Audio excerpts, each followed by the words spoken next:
The regular season shifts to the Northeast for the end of a stint dominated by one team with a visit to the White Mountain State. The KBueno Racing Network welcomes you to the newest challenge in front of the Droppin the Hammah Cup Series, race number 6 from the virtual New Hampshire Motor Speedway. Welcome to Loudon. Welcome back to Droppin the Hammah Cup Series action. We're so happy to have you join us on a Sunday night right after the Cup Series wrapped up from the virtual the real Las Vegas Motor Speedway. We're joining alongside Francisco Bacalhau. I'm Kenneth Bueno, as always. Francisco, we jump into the last race of our first stint, as we'll call it, halfway mark of the regular season as we see fit, with Martinsville being that all-star race, splicing the two sections in the middle. The one constant, Drinkin' Bros Racing, and most notably, Lawson Peel. But for the second time this season, we're at a short track, so really anything could happen. The chaos could ring in for the second time this year. Anything could happen here in the New Hampshire Motor Speedway, Kenneth. We've seen this racetrack historically, and many broadcasts we have done be truly chaotic, and many caution flags have plagued the racing here. And with this newly refreshed racetrack, we'll see if that stays the same, if that continues, or if things change. And honestly, we could see Drinkin' Bros Racing continue to have their success. Lawson Peel, Eric Schaefer, some of the best when it comes to short track racing. We'll see if they make it 6 in a row for Drinkin' Bros Racing here tonight. They have been the best team as of 2025. It appears everyone's eating at a part of that camp. But as we step into New Hampshire tonight, this is what we're talking about in terms of splitting this regular season into two. Loudon tonight is the final race of our first sector. Now we have Martinsville at the paperclip. That is our all-star race. But then we'll go back to action on the 30th of March, Talladega Superspeedway hosting the second Superspeedway race of the season. We go all the way down to the 14th race at Daytona in mid-May before we decide those drivers that will make the playoffs. We'll start at the mile and a half at the Charlotte Motor Speedway from there on out, starting on the first day of June on a Sunday. So we talk about just how interesting this playoff fight has developed just because of Drinkin' Bros Racing's dominance over the last several months, if we call it several weeks, more so several months. But as we see fit through the rest of this regular season, could be still some shakeups around the block. Remember, top 16 get into these DTH Cup Series playoffs. So unlike a lot of other situations where, you whittle it down to a couple of drivers as the favorites, we see that now, but we still have a wide open field. Plenty of guys still making a name for themselves as we drop in to the regular season, at least in the heart of it, as we see it for the year. Well, for last week's action, we went road course racing for just the first time this season. That was in Elkhart Lake, Wisconsin, at America's National Park of Speed, Road America. Ross Harlow, Warren Keith led us to the green flag. And Francisco, it was a shorter race than most that we'll see over this 2025 season. But obviously one thing rang true, and it was chaos. A lot of drivers getting off the track. There's Alex Muscarella getting out of the way. Lawson Peel stepping by. That was a mistake off turn 14. But the racing showed out to be absolutely incredible between all of the leaders. Here's Ross Harlow and Cedric Hunter going at it early before stage 1 was complete. Road America has always been a staple for great racing here in this series, 4 wide, many series that we've covered, and it was another classic, if you will, last week. And here's the battle. This was the battle for the top position here for most of the first stage. These three were unable to get away from one another. There's Warren Keith with a mistake getting onto the grass and eventually going off the racetrack into the sand trap and losing a couple of positions here. He had a troublesome first stage, and then here is the battle for the stage win. It was really close between Cedric Hunter and Ross Harlow in the final sector. It was a drag race, and Hunter was hounding on the rear bumper of Harlow's Chevrolet and then sent one shot at it, turn 14. He got the move made, but then Ross Harlow said, all right, I'll just hit you with the crossover. Drag race up the hill all the way to the start-finish line. This would be the first of many great races we've seen between two drivers, and often at the larger tracks, we often see packs of 2, 3, 4, 5 cars racing together. Here at the road course, it seemed to be a little more 1 versus 1. This was the restart off the first stage. 3 drivers staying out on their different strategies. Richard Swavely leading us back to the green to turn 1. He would soon make a mistake that would drop him out of the action from about turn 2 and turn 3 as the rest of the field went by. The topic of conversation, the fresh tire drivers, how they would get their way through the field. And then we had some drama. Stephen Harlow getting a piece of Chris Progar's Chevrolet right off turn 1 made a mistake, cost them a bit of track position and a chance at a good finish. Then the pass for the lead with 17 laps to go, right before strategy kicked in. Francisco, this was the turning point of the race.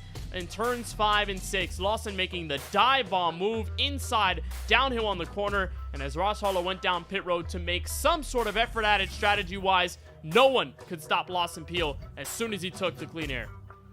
Yeah, Lawson Peel was the fastest driver in practice and did not take qualifying time because he felt confident in his pace, and he was driving his way up through the field. As soon as he got by the 16, it was definitely a lights-out performance from Lawson Peel. Used that pace to clean air to just drive away, get a gap so no one could do anything to him. And I don't even think that was a move that he thought would take the race lead, but it just so much so that the pace he carried into the corner, it actually just worked out for him. As there you see a mistake there by Ross Harlow, which ended up giving second place to, once again, Zachary Hall, who seems to be finishing second these last couple of weeks, but it was Lawson Peel taking away a third victory already in this young season. His trifecta for 2025 and possibly the start of much more dominance down the lane. Lawson Peel starting deep in the field, getting the strategy perfectly at the final stint and grabbing his third race win. Again, 6 in a row on the cards for Drinkin' Bros Racing. They won the last several, as we've seen them, and many of them coming in dominating fashion, particularly in the second half of these races. So with Lawson's win, it puts him at the very top of the leaderboard when it comes down to the playoffs. And as we see the rest of the playoff picture sort of shape in, you look at who is in, who is out. Obviously, things are still very early, Francisco, in that fight for the championship, but when it comes to the drivers that are trying to get in, Casey Knight and Brad Fulham, Kevin Rory at the bottom end of these things, 16th on back, you've got a pretty tight race that goes all the way down the way. Yeah, you see most of these drivers towards the top end in the points positions in the 100s. It might seem like a lot, Kenneth, but of course with the points format that we have here, it's not exactly 1.4 positions. So they're actually still really close in a tough battle trying to make sure they keep up these positions. I mean, none better example than Zachary Hall, the first one in on points. He's had 3 straight second place finishes, but one bad finish could immediately drop him anywhere near close to the cut line. So I think it's important for everybody watching that just because it has a big number next to their name, above or below, that doesn't mean they're quite out of it yet. Still a lot can happen, especially at a track like New Hampshire. Yeah, there are so many races left in this regular season, so, the storylines can still always shift. And New Hampshire, as a short track, is conducive to yellow flags, could be conducive to some alternate strategy. And when you have a situation of a late race restart inside 5 laps to go, maybe 2 laps to go on an overtime restart, anyone could move up, anyone could take their chance at the plate and strike a home run for a race victory here in 2025. Drivers are lined up behind the iRacing official pace car. That means it's our time to bring you tonight's Droppin' the Hammah starting grid for race number 6 of this inaugural Droppin' the Hammah Cup Series season, where Ross Harlow, a bit short at Road America last week, won the stage, but wanted a little bit more. He's got the last 3 races with top 10s in his bag, looking for race win number 1 in 2025. He lines it up fastest with a 30.381, and the hometown driver, Steven Stepien, looking to capture a W in a place that he calls home in the sim on the racetrack. He lines up on the outside of the front row. Warren Kyle Keith continues his Q stunting with a 3rd place start tonight. Stephen Harlow in the number 11 Chevrolet will roll off his car from the 4th position. Back in row 3, you'll find Alex Muscarello for DTH in the top 5. Cedric Hunter strong for Category 5 Esports all night long, still looking for the checkered flag. He rolls off from position number 6. Kip Easley for Drinkin' Bros Racing is 7th. He's flanked by his DBR teammate, Eric Schaefer, the Phoenix winner, in P8. Rounding out the top 10, Zachary Rongich makes a return to the series after missing Road America last week, and Richard Modric in the 71 for P10. The 11 is going to go to the 32 of Richard Swavely, who led the field to the restart last week, and Chris Cabot in the 25 and up in P number 12. Justin Urban, the 20, will be in the 13th spot with Timothy Stubblefield in 14th. 15th goes to Sean Kalis, and Lawson Peel, who does not set a qualifying time. We'll see the rest of the field go through on the bottom of the screen. They're approaching the Geico restart zone, and we're green flag racing here from the Northeast.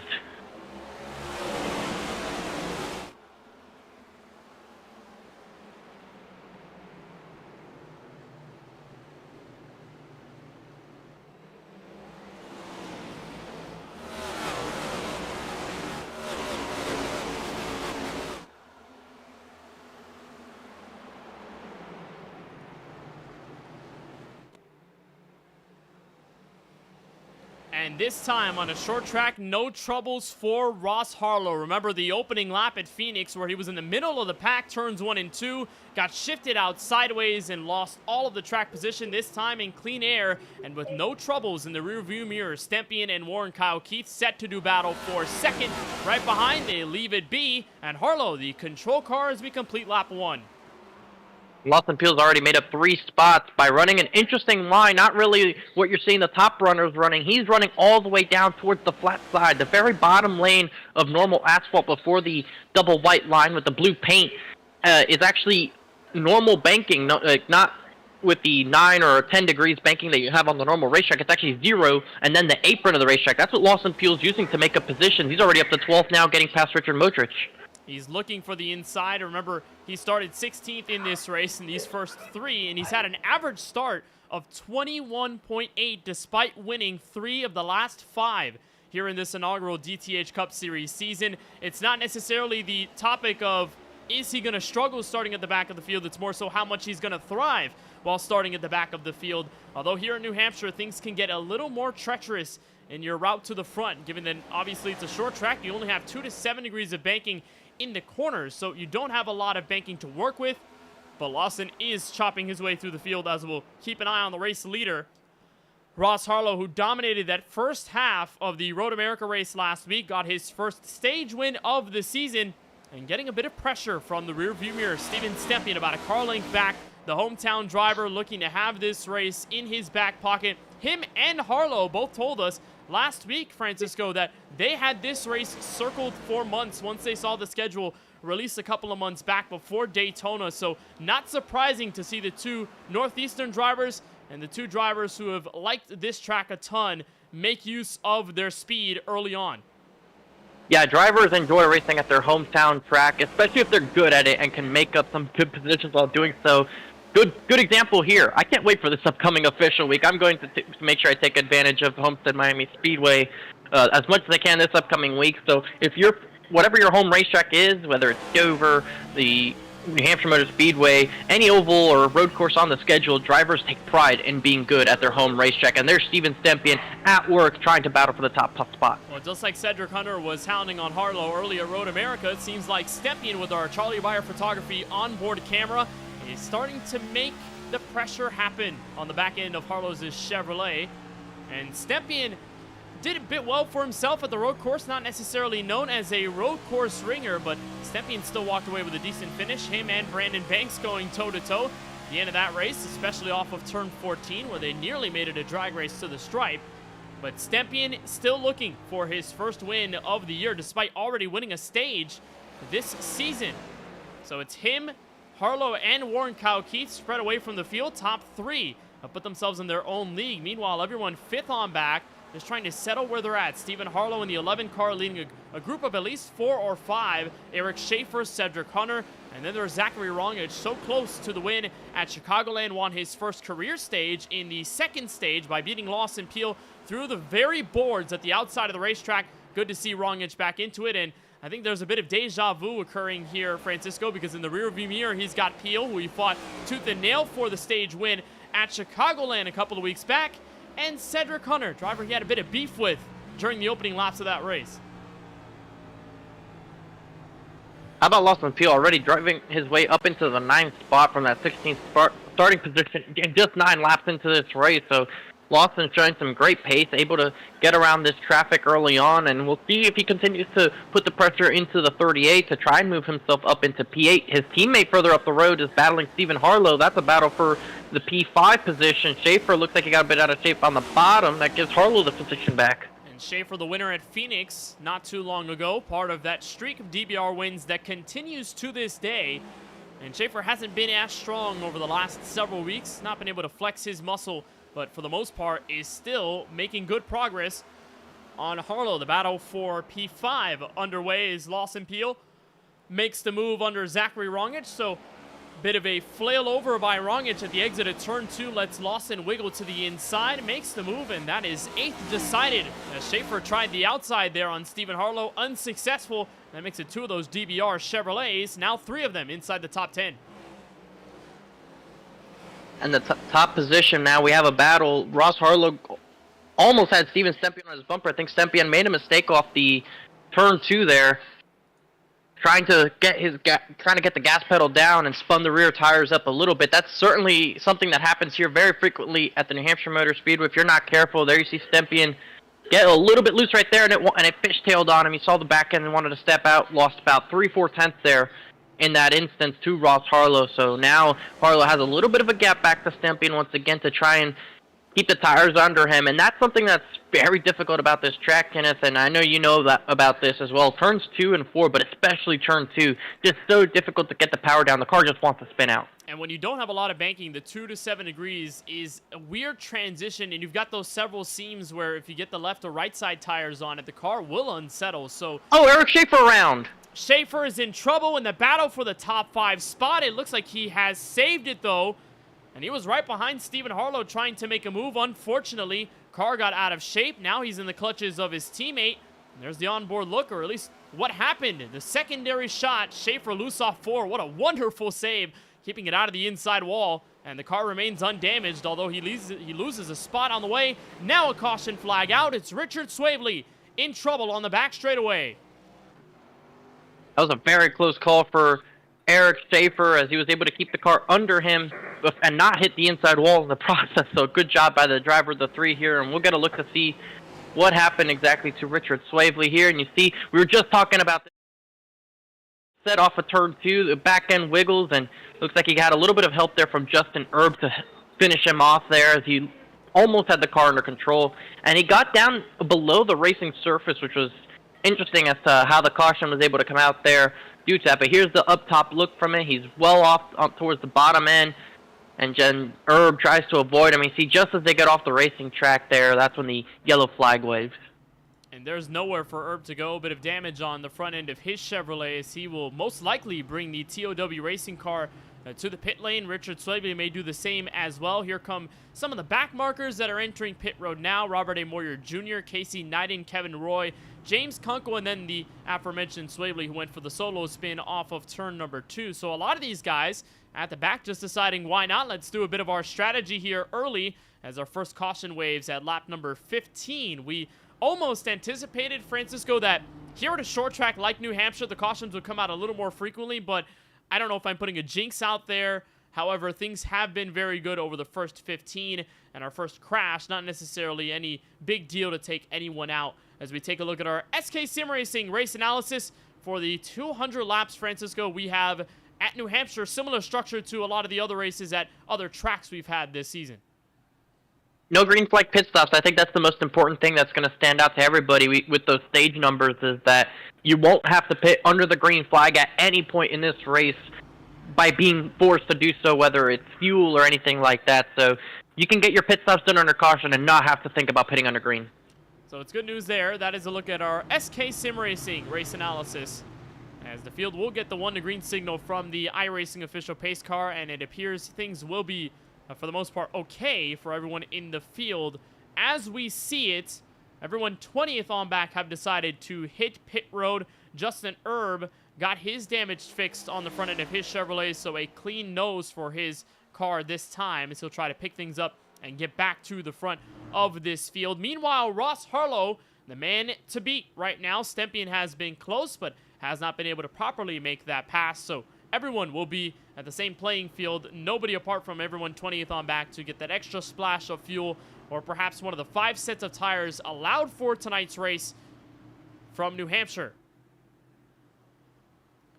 So Harlow, who's led every single lap from 1 to 16, will take the field back to the green flag. Does he stutter, though, with Steven Stempien, the fellow Northeastern driver, on the outside lane? Pace car's down, and we are back underway. First restart of the night from New Hampshire, and it is a convincing getaway for Ross Harlow. Now, Warren Kyle Keith makes the inside look on Steven Stempien for P2. And side by side, further back as well, Harlow trying to hang on to the spot to the 48 of Muscarella, as Muscarella gets clear now. 100 to the outside as Lawson Peel battles with the 38 of Zachary Rongich for the 8th position. Well, so far, so good on this opening lap. The restart, Stempien trying to put the pressure on Harlow. He's looking there, but unfortunately has not been able to capture the money there. Back there, Muscarella and Stephen Harlow going at it. Hunter, Schaefer, Rongich, Peel, a big gaggle of race cars, the most we've seen over the night. How about 3 wide. 3 wide, a bit Schaefer on the inside, and he turns him. Stephen Harlow off turn 2. The Chevrolet goes for the spill and resurfaces back on the speedway after a hit to the inside wall. And Harlow will be okay, but the damage dealt to the left front. And here's a look to see what happened with the 11 car. Schaefer got to his inside just as they were approaching the corner exit. You see right here, momentarily 3 wide. Hunter on the outside. Schaefer running all the way on the bottom. Less grip down there and just barely grazes the 11. A kiss to the inside wall. It's going to bend that left front. Not sure how bad that left front is going to be bent on the 11 car, Kenneth. He might be able to continue, but certainly some kind of damage going on there. He's going to definitely bring it down pit road under the next caution to try and get that fixed, because sometimes that will give you suspension damage. Yeah, that right front, when it does get beat up like that, it can cause some disastrous handling effects. Most notably, if you hit on the right front tire, you could get either toe link damage that gets worse over the course of the run, or you could find yourself in a situation where the car just does not want to turn the apex of the corner. And here in New Hampshire, where the banking doesn't necessarily help you, even though you're not going as fast, you have to really balance this race car in the middle seam. And it's a great corner exit for Steven Stempien, now about a car length or less back from the race leader Harlow. Warren Kyle Keith is trying something to get in the clean air. He's at the very top of the raceway, but Stempien is near possible to get the race lead. He's making those straightaways as speedy as possible, and we almost had a caution flag on the previous lap with Craig Parks and Stephen Harlow making some contact off of turn 2. The 17 got sideways and was basically fishtailing it all the way around, and Harlow got into the back of Craig Parks, but they were able to keep it going. So the trouble ensues there, and Harlow continues to be in the eye of the hurricane. It's really scary stuff for Harlow, as he has dropped significantly from the field after that little incident off of turn number 2. Warren Kyle Keith via the high line takes away second place, and there may be some newfound speed for car number 78. He is at the outside wall of this New Hampshire Motor Speedway, but somehow, Francisco, he's getting better corner exit speeds than Stempien, and even a bit of Ross Harlow, that time a tad faster than your race leader. So Warren Kyle Keith starting to find some rhythm and is cooking in the third lane. It just gives you so much speed down these long straightaways. These straightaways are pretty long for a 1-mile racetrack, and it'll just give you an opportunity to do something going into the corner. Look how deep he goes into the corner. He'll get to the outside of the 16, has to woe it down. He almost taps the outside wall, but doesn't get there. You see Stempien get to the inside, but just is able to carry so much speed down this straightaway. He'll get clear for the second spot and try to put some pressure on Harlow, but he'll do the same thing on this end of the racetrack, and it seems to be working better for him in 1 and 2 than it does in 3 and 4. He's just able to wind the car up a little bit better, get back on the throttle sooner. And you see right there, holds off the 88, and he'll try to put some pressure on the 16 as Lawson Peel now gets past the 48 to move up to P6. And we saw a nice battle for P5 on back. Zachary Rongich, Alex Muscarella making a bit of side-by-side contact, but no harm, no foul here in New Hampshire, so they continue on. But Peel, after starting 16th, just like every single race, is just moving up. He has been, Francisco, the most dominant car of this season. If it hasn't been any of the other Drinkin' Bros Racing Chevrolets, actually a bit of drama there. Off turn 2, Schaefer tried the inside look at Muscarella for 7th, unsuccessful and got a bit loose, so Kip easily will make a move on the inside, but no surprise to see Lawson Peel cutting his way through the field like a hot knife through butter. He has been stellar, and when you win 3 over the last 5, it shows that you are the man to highlight, the man to charge after if you're anyone else in this series. And Lawson already making a bid potentially into the top 5 if he can get by Zachary Rongich. Yeah, I mean, he's the one everyone's looking to beat. If you can beat this guy and win a race for yourself, that's a accomplishment done. And there's only been a handful of guys that have done that outside of the Daytona International Speedway, and those are his teammates. So good luck on trying to make that happen. And for Drinkin' Bros Racing, it has been a dream start to this initial Droppin' the Hammah Cup Series season. It all begins at Las Vegas, Lawson being the first one to strike, the domino to fall, as he takes the victory in those final laps. Him versus Steven Stempien in the principle of overtime. Peel was able to get the win. And then the week right after, as soon as Peel gets his first win of the season, Eric Schaefer follows along and says, I can do the very same thing. A close fight with Stephen Harlow inside the final laps. Schaefer, who had won a stage that night, went on with the checkered flag, his first of the season, on our first short track race of the calendar year. And then the week right after that, as soon as Schaefer got his first career win at the virtual Phoenix Raceway, was then Lawson's chance to one-up his teammate, takes his second career dub, that time at the virtual Auto Club Speedway in Fontana, California. That was in the midst of our West Coast swing. So DBR at that point had already transitioned to being the most dominant team. Peel leading early with 2 wins out of everyone else in the season. And then the week after that is another Drinkin' Bros Racing W, this time at Chicagoland. Brandon Banks getting the win over Zachary Hall in stellar fashion. Banks had used the strategy to put himself up front and then carried his speed all the way to the checkered flag for Banks' his first win in this type of competition since Sunoco Cup action back at Dover several years ago. Banks got to share a bit of the wealth for the Drinkin' Bros Racing team. And then as soon as the other teammates got their success, well, that's where Lawson steps up again. Road America last week takes the lead from Ross Harlow inside 17 laps to go. And that's his calling card. 3rd win of the season, the most of anyone, as the yellow flag flies for the 2nd time tonight.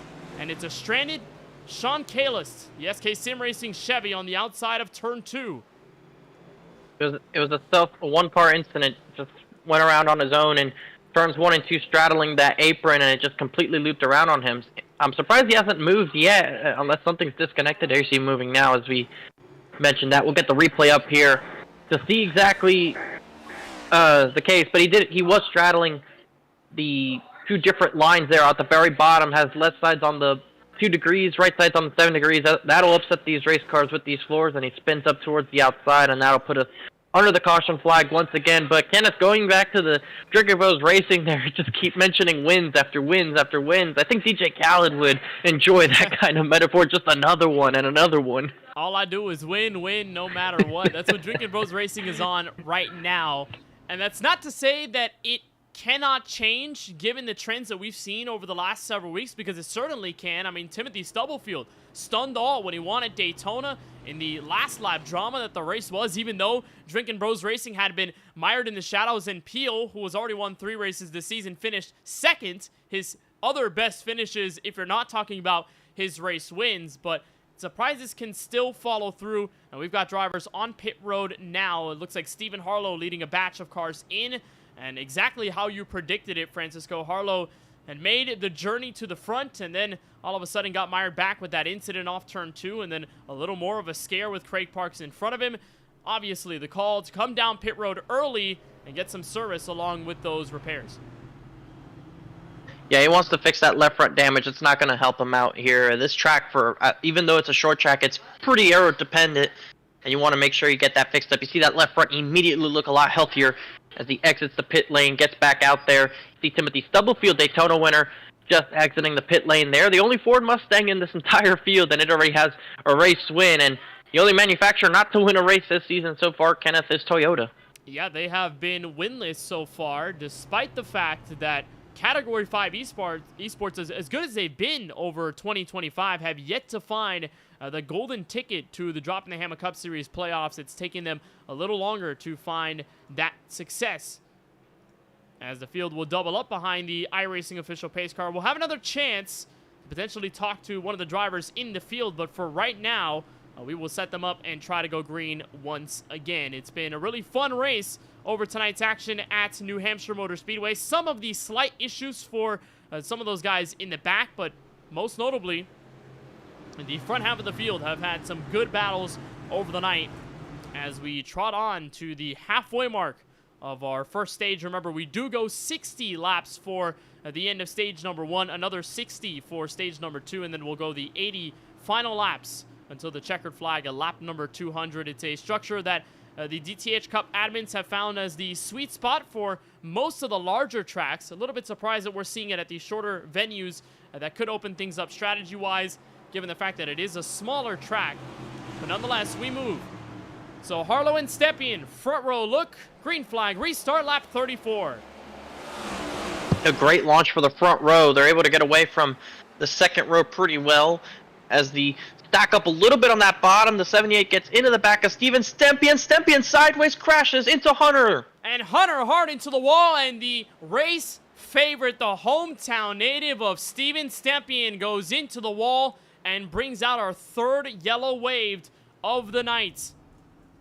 And the DTH Chevrolet, who had been the favorite to beat Ross Harlow, as we saw it over the last stints, is the man in peril, along with Cedric Hunter, who cannot catch a break tonight, was moving his way up through the field, and his car is totaled.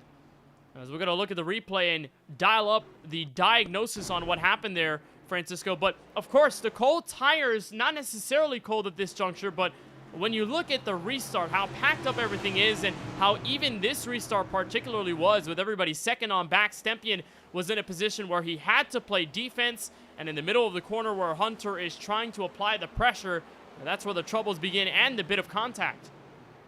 Yeah, there was contact between the 78 and the 88. That's what sent the 88 sideways into Hunter. Hunter just had nowhere else to go. If we ride on board with the 78 for this restart, it was such a great launch for your front row.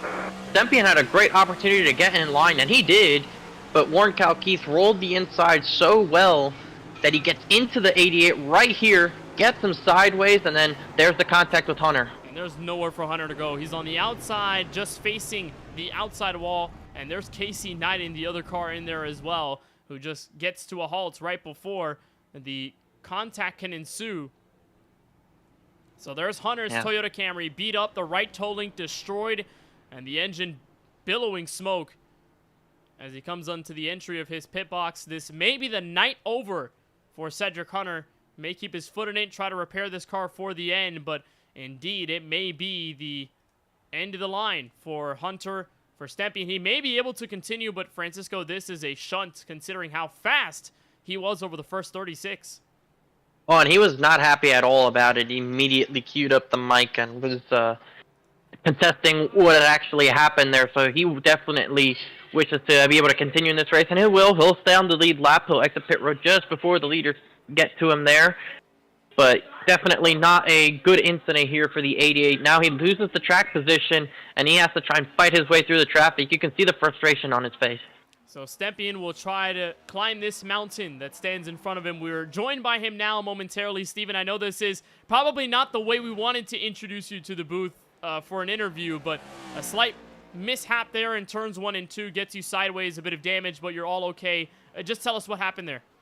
Yeah, just a little stack up in front of me. You know, I didn't want to take out Ross. He kind of, I don't know, was struggling through the center of the corner there, and I was a lot faster, and just Warren had no patience. So here we are, starting from the back. We got some freshies. I'm going to see if I can gain some positions before the stage and see what I can do. You've got one of the faster cars of the night, obviously, because you are the hometown driver, as we'll get the restart here. But Stempian in a bit of a tough situation, and we'll let him go for the restart now as he brings the field back to turn 1 behind Ross Harlow. And Harlow will be able to maintain control. Now Warren Keith and Zachary Rongich want a piece of the race lead. Here comes Warren to the outside. He's able to hold the outside. You see him power down into the corner, much like what he was doing on those older tires. If he can really arc this exit well, he can get a run down the straightaway and take over the top spot. But Harlow gets a great run through the bottom of the racetrack, is able to lead it back to the line. And Rongich trying to see if he can assist the Toyota number 78 in getting out to the top spot. You see the Hammah project number 16, able to hold on the inside and gets clear once again. A great effort on this restart for the driver of the 16 to get clear. Eric Schaefer, the first battle side by side, down in 6th with teammate Kip Easley, as there's Lawson Peel trying to see if he can make a move for 3rd. Getting a bit of the apron, trying to get those left side tires rotated. He'll make the battle for 3rd underway as Brandon Banks and Eric Schaefer do battle with their teammate Kip Easley. And Keith, who had used the Diamond Arc at the very top of this speedway, nearly had the race lead stolen. And Rongich will take away 3rd, but Warren Keith is not necessarily gone quite yet. He's let Harlow escape to a 0.3 of a second lead. But for the most part, Warren Keith is making speed on his Toyota Camry, and something that we did not see over the first 15 or so laps before he went to that very high line. We've seen many drivers take the middle lane, and with Peel's exception, he's been at the very bottom, clinging to the apron. we have not seen many guys go, apart from, Keith, now Rongich, and maybe several others, but not many drivers go higher than that darkened asphalt in the middle of the speedway. And when you go up there to the lighter part, you may encounter some marbles, but for Keith and now for Rongich, no fears as they try to catch the race leader. And Steven Stempien has already made some decent progress trying to battle for a spot inside the top 15 with Timothy Stubblefield, and I believe that's Richard Swavely up there as well. You see the front end damage on his race car, Kenneth. That's not going to help him out on the top end of the speed. Wait until he circles around here so you can really see just how profound that front end damage is here. You can see it knocked in right there. That's not going to help his top end speed, but at these shorter tracks, Kenneth, where you're really putting down the power, that's actually something that could help you maybe save your rear tires a little bit. Yeah, you can really finagle this race car into a place where the tire saving is the best. And with Stempien saying that he did use a set of fresh tires on this last caution period, and he's on a different strategy than everyone else, which obviously indicates that for as we see the race pan out, Stempien will have to play a little bit of catch up on this particular run. But if he can get himself in a good enough place track position wise, he may have the upper hand on this undercut strategy. A bit forced and unscheduled, but Stempien is embracing that chaos as he tries to weave through the field. Meanwhile, Keith starting to bleed off speed at the very top, a bit loose, and a near tap to the outside wall gets him further out from Harlow's grasp as Peel back in third beats Zachary Rongich to the bell at the start-finish line, and he's going to hold on to the spot, try to catch up to the St. Augustine, Florida native as the top four have broken away, make that top five. Muscarella, about a second and a half off the race leader, is still within grasp of the main group, and Harlow continues to command the patrol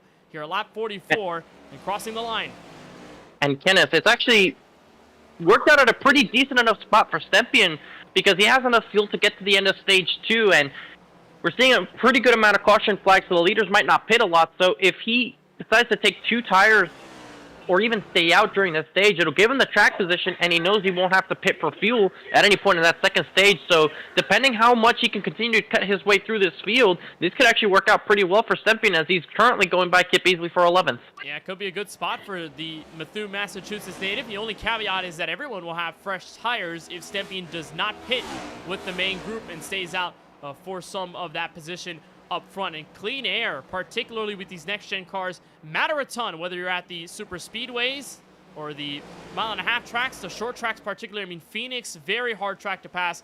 Quoted by many of the guys in the field, they did not like the way the car handled in the middle of traffic and just how hard of a gauntlet they had to use just to move up a spot or two. And here in New Hampshire, it appears to be the same. Peel takes away second, and now about 1 second away from the race leader at the cross of lap number 46. And Ross Harlow, as he extends his gap now, is looking to become...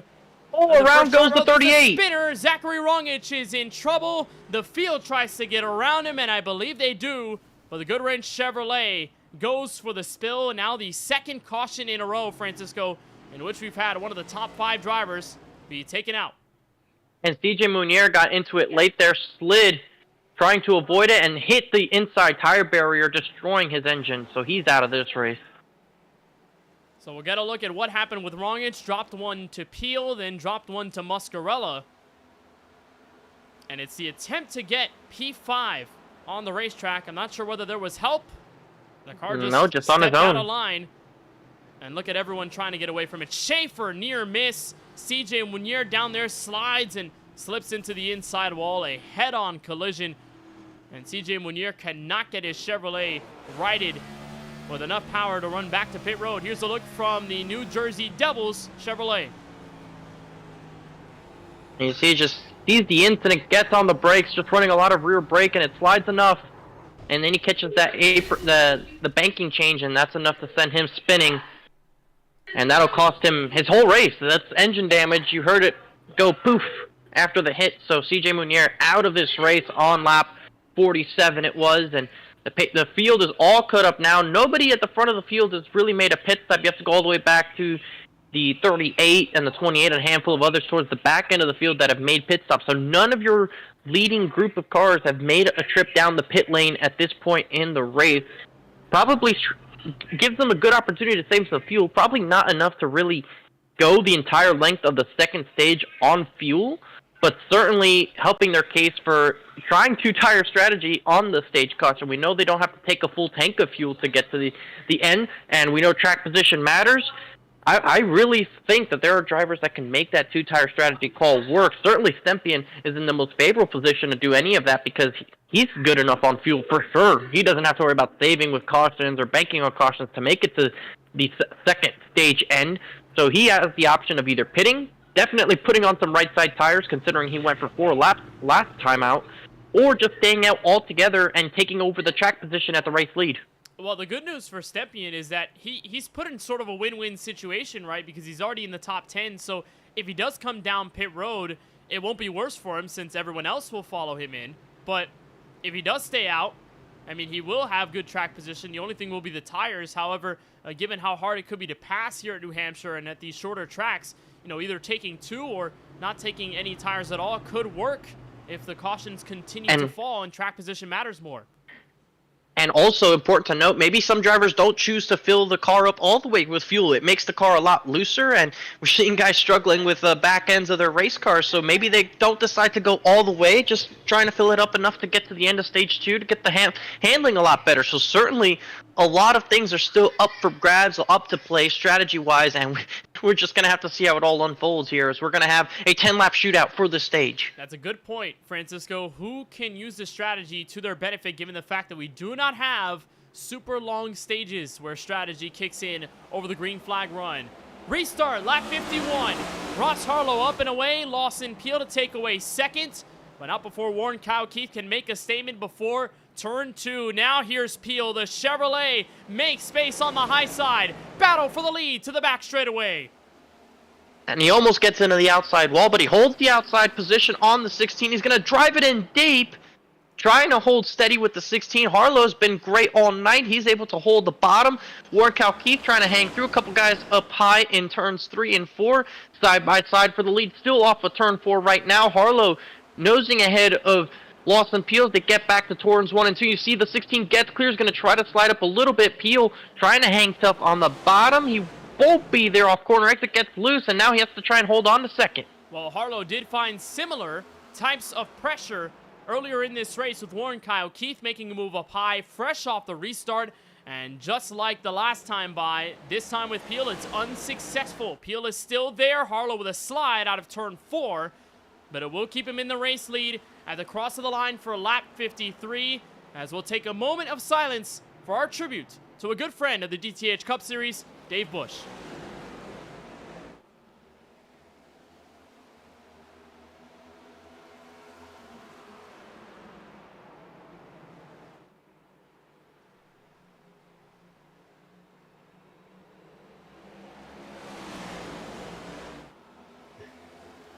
And with our tribute lap comes our first proper battle for the lead. Lawson Peel leads him at the stripe for lap 54, the first lap not led by Ross Harlow's Chevrolet, but Harlow is not giving up. He's there to the inside with Warren Kyle Keith right behind to make an effort from third. Front row seat. Battle between the two Chevrolets continues to turn 3. And that's the lane he wants. That's the lane Harlow's been comfortable working with. That's the one he's made against his competition all night. But Peel was going to get these runs off the corners and really give himself a fighter's chance. The 16 leads it at the line this time. And he's going to try to send this one in deep. Again, trying to clear the 9 car. He'll do it. And look at the crossover by Peel. He's going to get into the flat part, so that might not give him a lot of grip. And you see the 16 gets a little bit loose, gets into the wall. They'll remain side by side. Going into 3, Peel could try to drive this one deep. And Peel put his Chevrolet right in the space between Harlow and Keith. It was very close, inches between the two race cars. And Harlow is still there. Another crossover attempt. Back to turn 1. With 4 laps to go in stage number 1, Harlow is giving it all he's got. He washes up the middle of the track, but Lawson Peel has the run off the corner. Lawson Peel, the race leader. And Steven Stempien in a heated battle with 2 Drinking Bros Racing drivers, with the 3 of Eric Schaefer, the 5 of Brandon Banks. He was stuck there for a couple laps, unable to get by both of them, but had enough of that. He is up to P6 already, trying to see if he can make the move for the top 5, and a yellow flag is out. It looks like Richard Modric in trouble, possibly. A little bit further back, some more cars. And there you see James Kunkel and Richard Swavely with issues in turns 3 and 4. Does that end the stage? It may do so. Race control will give us the official confirmation, but Richard Swavely, I think he was stopped, Francisco, against the outside wall in turns 3 and 4. We're going to take another look at it and see how this all transpired. James Kunkel appeared to be the secondary car involved in it, and I think you're right there on your initial assessment with Richard Modric. It's him and Justin Erb that make contact in turn 3, sends them up into Richard Swavely, who goes hard into the outside barrier. James Kunkel just stuffs it in the rear end of Swavely's Toyota. An insult to injury after Swavely accrued some of that right front tolling The field's damage. pitting. And the field is in. Here's a secondary look at Richard Swavely. This is right off turn 3 with nowhere to go. And as the field comes down pit road, remember, Steven Stempien had slid his way into the top 10. What does he do now as the field comes in? Harlow leads the group. Warren Kyle Keith. There's Stempien. Lawson Peel is in as well as the Jacks come up from pit road. And still no exact confirmation on whether or not that was the stage end, but everybody made their way into the pit lane, and looks like Lawson Peel should win the race off pit road to the white line, not the yellow line. So Lawson Peel takes over the top spot with Ross Harlow down to second, Warren Kyle Keith in third, and Zachary Hall in the fourth spot. Stempien was up inside, close to the top 5. He's going to actually lose multiple positions here, I believe. I don't see him on the running order right now. There he is on the pit lane, I guess, taking some more damage repair. We documented how he still had some nose damage, probably trying to fix a little bit of that. Certainly looked less bented. Yeah, obviously the damage up front probably hurted Steven Stempien's performance overall, so he will take the extended time on pit road, and he will get that car fully fixed. Now, we are awaiting full word by race control as to whether that was the stage. Looks like it's a one-lap shootout, Kenneth. Yeah, I was about to say that. Looks like we're going to go one more lap. So Ross Harlow and Peel's battle isn't quite over yet. Only problem is Harlow does not have the control car position, so he will have to react to whatever Lawson Peel does as we get to the Geico restart zone. First time, Francisco, for everything, for one lap restart with the stage on the line. I thought this would have happened sooner, but here we are. Cold tires. Ross Harlow not in the lead for the first time tonight. And I believe, actually, Chris Progar has just declared that the stage end. So we'll get official word. I think if Progar does say it, then that is the case. But we were already doubled up for the restart. And so we're going to officially get confirmation on whether the stage went to Peel or Harlow as they were fighting for position. Maybe Peel, and if it is Peel, it's his first stage win of the season despite winning 3 races already. Green flag waves at lap 60. Second stage underway from New Hampshire. Just a mess there, just knowing if it was the stage or not. Certainly had the chance to do the one-lap shootout, but it looks like it will be already the start of stage 2 for these drivers. As the 11 of Harlow misses turn 3 and gets into the side of Zachary Rongish, they almost make contact again. They're able to get through off of turn 4 nice and clean. Remember, Harlow had been involved in the incident off turn 2 earlier in this race, had to pit to get some repairs to that left front of the Chevrolet, and he's already back in it as he tries to get around Zachary Rongish. 2 cars that have already found trouble but are still good within track position ranks. Eric Schaefer right behind, trying to tally behind, but unfortunately cannot make the move complete. Oh, and Harlow turns Rongish him in turn 3. They make contact, and Rongish goes hard into the outside wall. There's the clear-cut yellow flag, and it's a secondary doom for Rongish in his 38 car. He's not going to be happy with that one. Big front-end damage. No smoke trailing out of the car, so he might be good, but not going to help his case at all. And here's the replay. Entering turn 3, Harlow makes the dive, and he is not going to make the corner in enough time to turn on the apex and stay out of Rongic's way. They make the contact. Rongic gets turned initially and then gets tapped a second time as they're going at a high rate of speed. And unfortunately, Rongic, for the second time tonight, is involved in some sort of scuffle. First time it was a solo car spin. This time it's a little assisted to turn 3.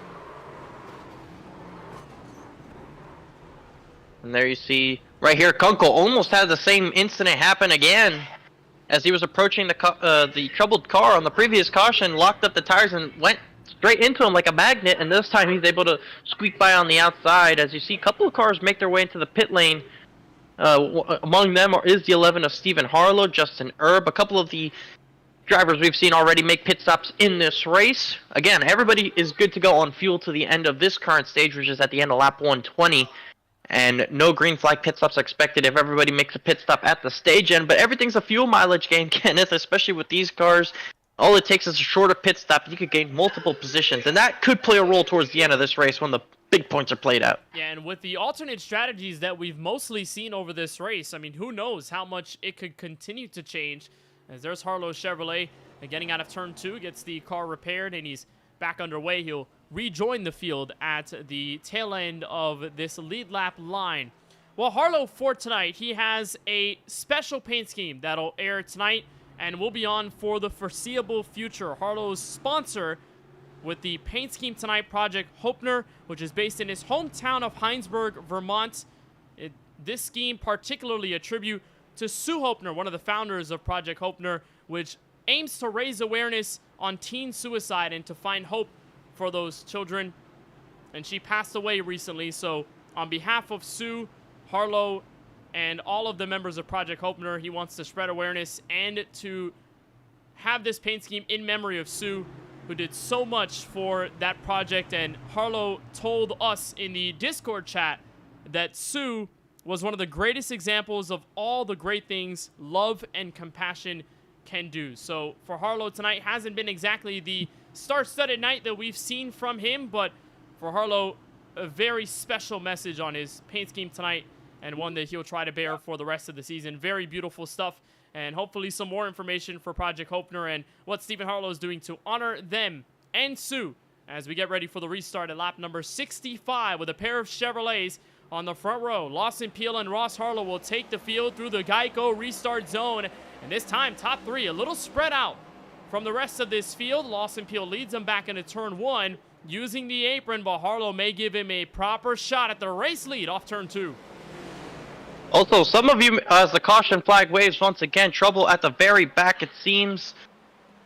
Trying to pick out exactly who is in trouble. Looks like possibly James Kunkel, who's stuck in the back there, once again getting into trouble on the restart. But I was going to mention there, Kenneth, as we were getting going, some people may have noticed it on the camera. I believe that's his wife that walked around to the back. That's actually something that could be really distracting to the driver. If anybody in your home asks you for something while you're racing, or just happens to be around you, and it could really throw you off, especially in a critical moment like a restart like that.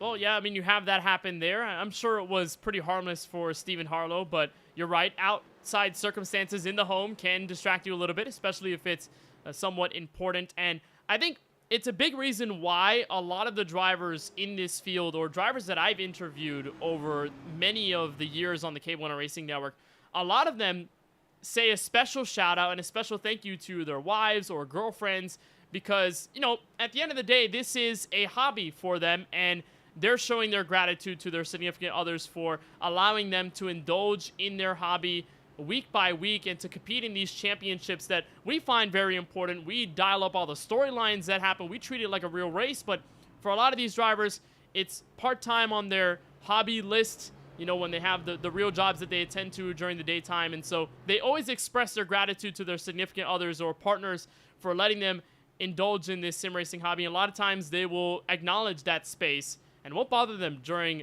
their sim time while they're on their rig. So I think it's kind of cool to see, you know, the outside circumstances that could play a role, but also the positive side of things, Francisco, and how, you know, a lot of the partners for these drivers and significant others really respect their interests and enjoy what they do, and in many cases really support them. They watch our streams to cheer on their favorite driver, which happens to be their significant other on track. So it's pretty cool. I would hope it's their significant other. I would be raising questions if it was, but you're right, Kenneth, and that goes for not just the drivers, but us as well. I mean, this, for you in particular, this is your career. This is what you're working towards to do for your entire life. For me, I do this for fun. I get to hang out with you. I get to watch some great racing, so this is not what I do on a regular basis. I'm more so in the aviation side of the world. I'm an A&P technician. I work at a fuel repair station, Part 145. I fly airplanes. I'm a private pilot. Hopefully got my instrument rating soon in a month or two's time. We'll hope to get that tech ride get done soon. And And that's what my goal. I'm trying to work in the airlines, much like Charlie Byer, a friend of ours, broadcast team member. That's my world. My end, and on the side is where I get to do iRacing. And my girlfriend at the time, she calls it a word that I can't say here in the booth. It's not safe for us for me to repeat, but that's what she refers to it as. And I always have to get that long gaze from her when I say, "Oh, I have to do a broadcast tonight." Well, I mean, it is certainly something. I mean, when it's not your career and it's a hobby, I mean, obviously there are things that are up in the air, but green flag waves from New Hampshire. Peel, the race leader, and Warren Kyle Keith is going to body Ross Harlow out the way in turn 1. Said, you're not going to take second place in turn 2. Now Alex Muscarella tries to steal third away. That's one way to take the position away. It got a little physical there in turn 1, and Harlow may give him a bit of the payback and nearly sent the bumper. Now some more contact here in 3 and 4. Harlow has dropped. Now Keith gets loose, and Harlow opens a space. Battle for second to turn 1. Chris Cabot makes an unscheduled pit stop. He is at the back of the field into the pit lane now. Either had a penalty or something go wrong there for the 25, but he's brought it down the pit lane. Steven Stemping has worked his way up into 7th as the 78 gets big time loose off of turn 2. That's got him under pressure now by the 48. The 5 is looking to the inside now. He drives it in deep. Now Banks has to check up on the bottom. Schaefer rolls through the top to try and get both of these positions. Several laps of contact between Keith and Harlow. It was a never-ending story until the book closed shut, and Keith falls back in the clutches of the top 4. Now Drinking Bros Racing is playing surround sound around this Toyota Camry. Now Banks is in it. Look to the inside, down the 2 degrees of banking at the bottom end of the speedway. Schaefer is there to assist as well. And then the Stempian Chevrolet that picked up damage earlier on tonight, still in his redemption tour at his hometown race, will try to pick up some positions as Banks continues to add on to the pressure that Keith is facing, or has faced over the last 5 or so laps. Battle remains even to turn 1, while Lawson Peel, who took the race lead right before stage 1 came to a close, in cruise control mode. 7 car lengths over Harlow in second place. The clean air plus just the driver Lawson Peel he's good at this racetrack like many others, but you put this guy out front in the clean air, it's a match made in heaven. It's a subway right combination, if you will, even though we don't have that partnership. Yeah, we don't, but I like the reference there, Francisco. Hopefully Subway's hearing out there, and they'll probably give us some sponsorship down the line, but it is a good situation for Lawson Peel. For all intents and purposes, what he's been able to do. We talked about that average start, 21.8 entering tonight's race. And that usually shows you a driver who's struggling, but for Peel's sake, the fact that he's been able to start at the back of these fields without qualifying a time on the sheets and move up to the field, take the race lead, and by midway control the pack as if he had been up front all night long is a skill that is at full display, something we haven't really seen from the bag of Lawson Peel as of late. Lots of times he does qualify. Lots of times, if he doesn't qualify, it takes him a little longer than usual. But here in 2025, he has not come to play around as he takes over the lead. And as we see it as well, stage 1 still waiting for the full confirmation of top 10 and the stage winner. But if Peel is considered the stage winner at lap number 60, not only would it be his first stage win, of course, of 2025, he would try to be the first driver to win a stage and then win a race. Because the only driver that has done it so far in 2025 is Eric Schaefer. He got the stage win at Phoenix and ended up getting a race win in that occasion as well. So Drinking Bros Racing trying to continue just stuff that they only have done this season. And Eric Schaefer, a lap ago, had a big moment off of turn 2, much similar to the one he had off of turn 4 earlier in the race. Got loose off the corner, and with a big save all the way down to the apron, just in front of Steven Stemping, who was able to take over the 6th position thanks to it. Yeah, we've seen some struggles out of the Hampton, Virginia native, but he's been scrapping and fighting his way through the midst of the top 10. So he just continues with his track position, and whatever progress he was building on Warren Kyle Keith sort of eliminated, and that DBR pressure sustained for a quick second until it was alleviated from that rear view mirror. You're taking a look at the most dominant driver of the night thus far, Ross Harlow, who led this race from the pole, still searching for win number 1. And what a turnaround it's been early on in this season, Francisco. for Harlow, particularly after finishing a season worst 25th at the Phoenix Raceway after he wrecked nearly on lap number 1 and basically took away all the track position he had in qualifying to start.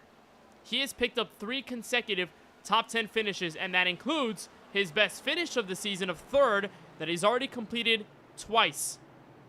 And the one happened last week at Road America was special for him just because, you know, he had been so dominant in that race, picked up the stage win with a fight with Cedric Hunter. And so Ross Harlow, despite the early season struggles, has put his foot on the ground and is starting to lock in some great stuff for Harlow as he tries to tally on this 0.4 of a second gap back to Peel. He's closing in. He's closing in on Lawson Peel. Kenneth Peel had the 7 or 8 of a second lead, was really getting out there. Now the last handful of laps, on that last particular lap, it was about the 10th that Ross Harlow cut into Lawson Peel's advantage. So the 16 on this longer run is starting to reel this 9 back in. And, you know, the pair of mistakes that took him out of the race lead were 2 hits to the outside wall off the second corner. So the car just didn't really turn where he wanted it to, perhaps got a little eager. But as soon as he gets his car on the racetrack cleanly and he doesn't make any of those mistakes, he is the most dominant car if we're not talking Lawson Peel. And the last time by, Harlow and Peel setting 31 flats, but Harlow just a tad faster, so the battle will perhaps continue. How about the move up through the field that Brandon Banks is having? Quick pace here early in stage number 2 with 40 laps left to go until we throw that stage yellow. And the yellow. And now the caution flies, this time for an on-track incident. Richard Modric in trouble, and he parks it to the pit road. Looks like he had towed the race car already. It was a single car incident on the back straightaway. Went hard into the inside wall. Wow, it's just seeing the initial replay there. Just kind of drifted down towards the bottom here off of turn 2. You're watching it now on the screen. Just gets lazy loose right here, and then just no saving, and then bam, into the inside wall. Oh, that was all 4 tires that caught air there on the back straightaway, and he just exits to pit road just for good measure. Here's the onboard look for Modric as he's in the middle of traffic. And this is not going to be a pretty view right here as he gets loose. And he gasses it up right before he hits the wall. I think he already knew his fate was sealed at that point. And so Modric's SKM Chevrolet with significant left front damage rather, is into pit road with probably a done race. A couple guys brought it down pit road here. Progar, Herb, a couple of the same drivers we've seen normally bring it down pit road here, deciding to bring it into the lane. No real tire changes going on for most of the drivers that brought it down into the lane just this most recent time. You see Justin Herb with right sides. Looks like Swavely missed his stall there, had to back it up as well. So it looks like at least the 20 of Justin Herb is getting some kind of tires changed on his race car. We'll see what that does for him in his race. But outside of that, Kenneth, I'm not sure strategy-wise if there's much else you can do from what you've already done to this point. Going all the way to 200 laps, that's just under 120 laps to go, so you probably, this is a big probably can't go to the end of the race on fuel unless there's a bunch of cautions, like more than what we've seen already most likely, but you can also try to see if you can get to the stage end and just not have to pit at all after the stage end, because we've seen track position matter.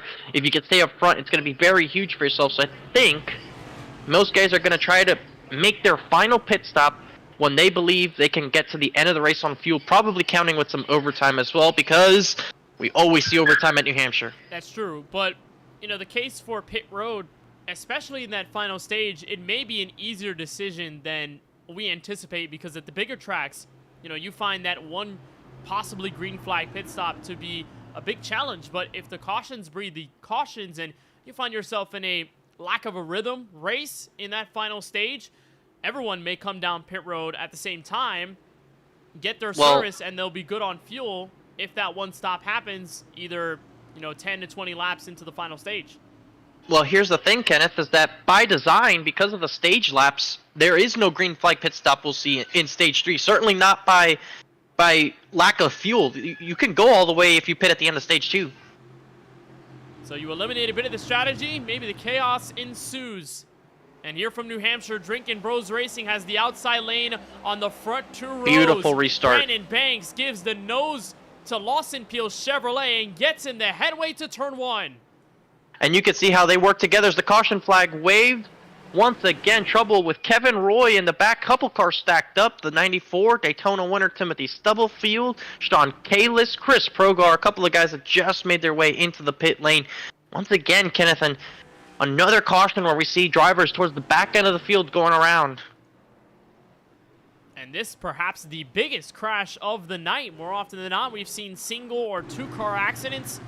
I believe this one may have been 3 or 4 cars deep. As here's the look to turn 1 off the restart. It starts right here with Progar and Daytona winner Timothy Stubblefield. Progar loses his Chevrolet, slides into Stubblefield's car, who goes up the racetrack. And by that time, there is a quickly approaching Kevin Roy. And then a bunch of others also find themselves in the incident. Sean Kalis, who we saw in the outside wall earlier tonight, finds himself with a piece of it. And so this collateral damage right behind the main pack. Here's a look from Kalis, sees the smoke, and the car steps out of line, gets Kunkel into the outside wall. And that, for sure, our largest stack-up of the night from New Hampshire. And you can tell just how much some guys are running a lot of rear brake just because they step on the brakes to really get the car slowed down for the incident, and it spins them out instantly. I mean, you don't want to run too much front brake with this car because of the bigger brakes. It'll lock up a lot easier.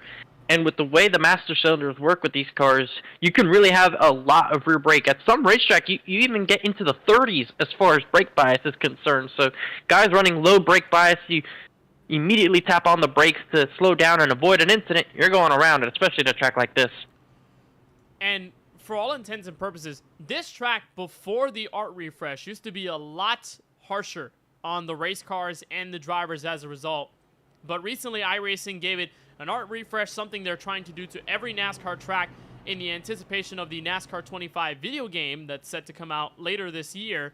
So their mission at hand started with New Hampshire, and they gave this track a full art refresh to make it look exactly how it looks in real life, and that does include a more repaved surface, so a smoother trip around this magic mile.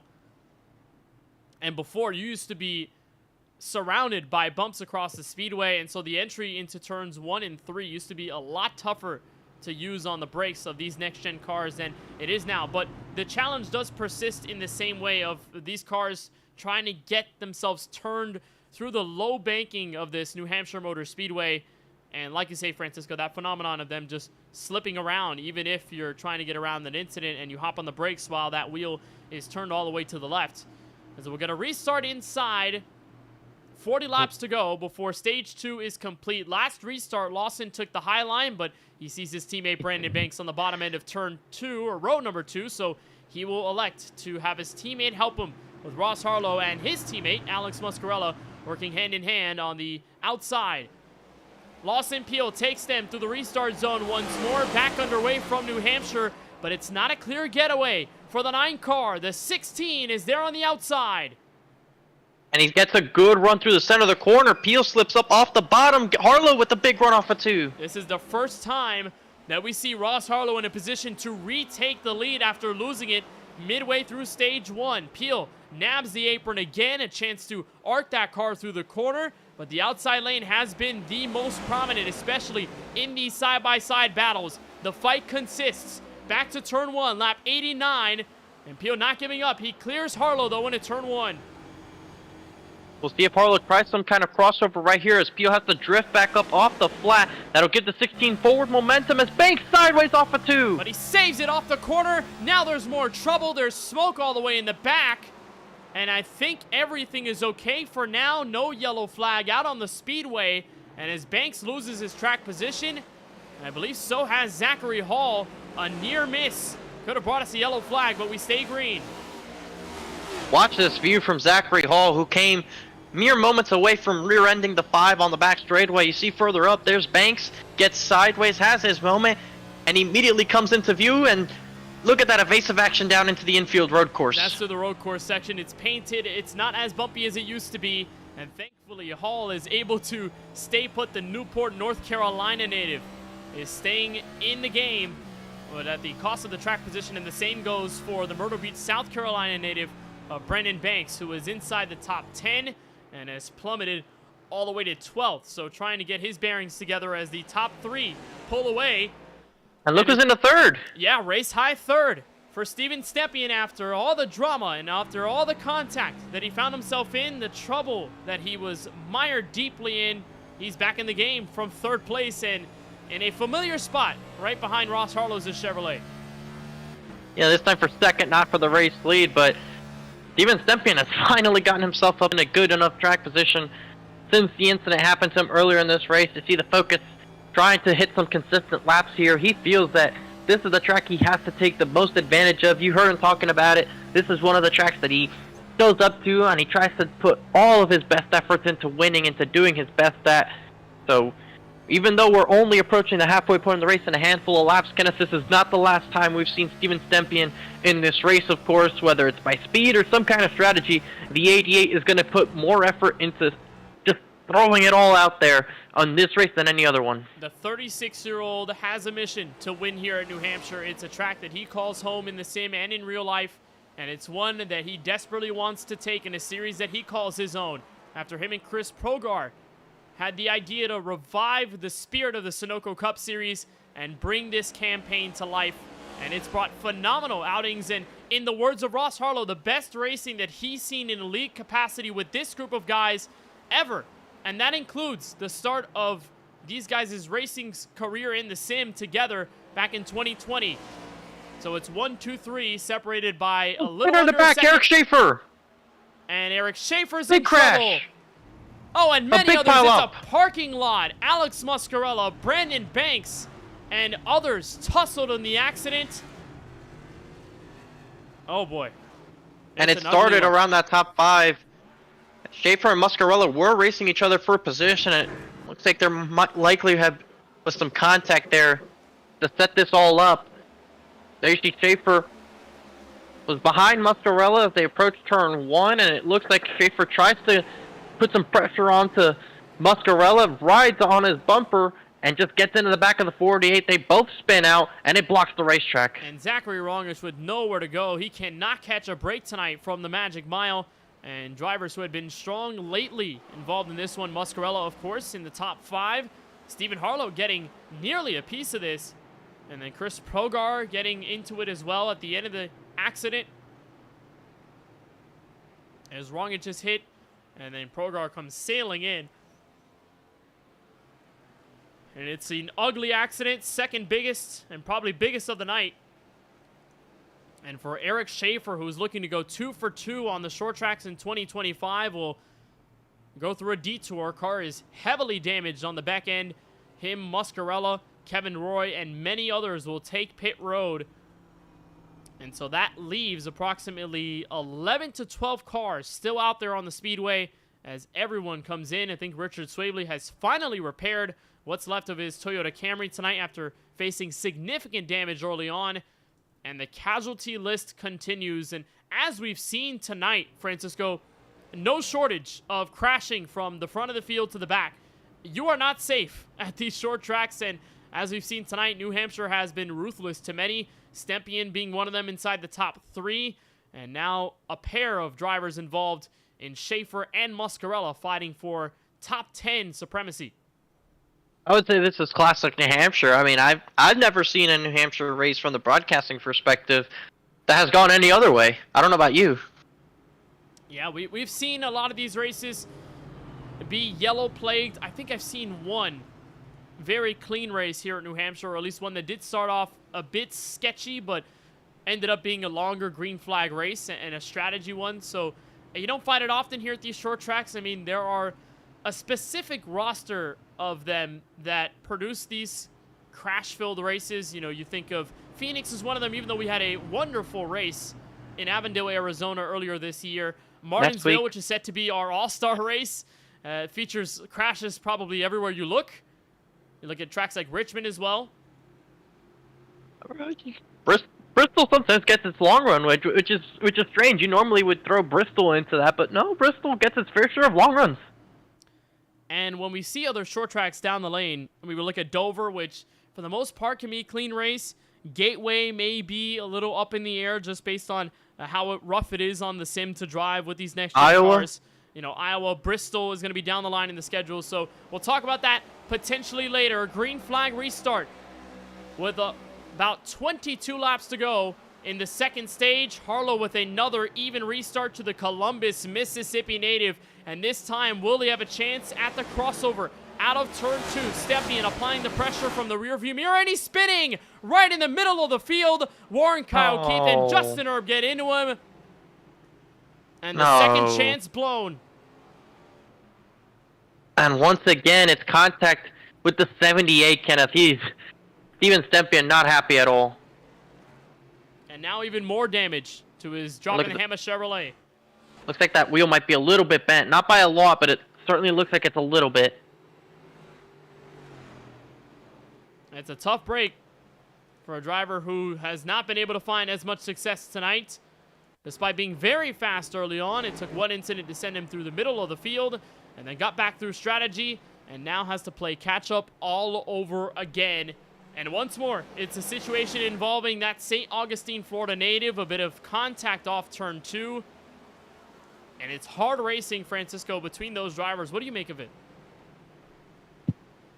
It's tough. I mean, when racing at these racetracks, you try to use as much of the space you do have. You try to lean on each other a little bit, and sometimes it's just the room runs out, especially on corner exit like that.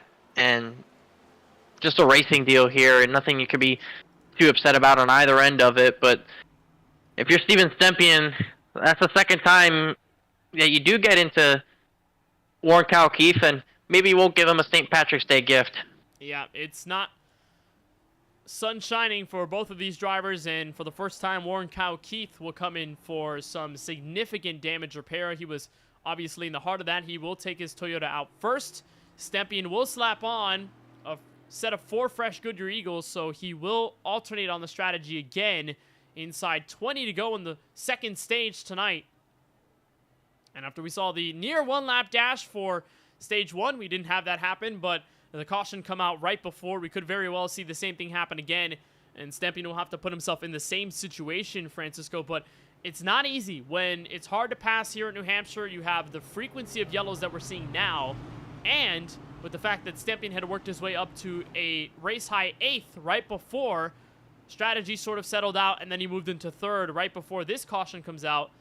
This time, he has to do it from a lap down, nearly, as he just gets out right before the iRacing official pace car gets to him, but he'll roll from 18th with a significantly ailed Chevrolet.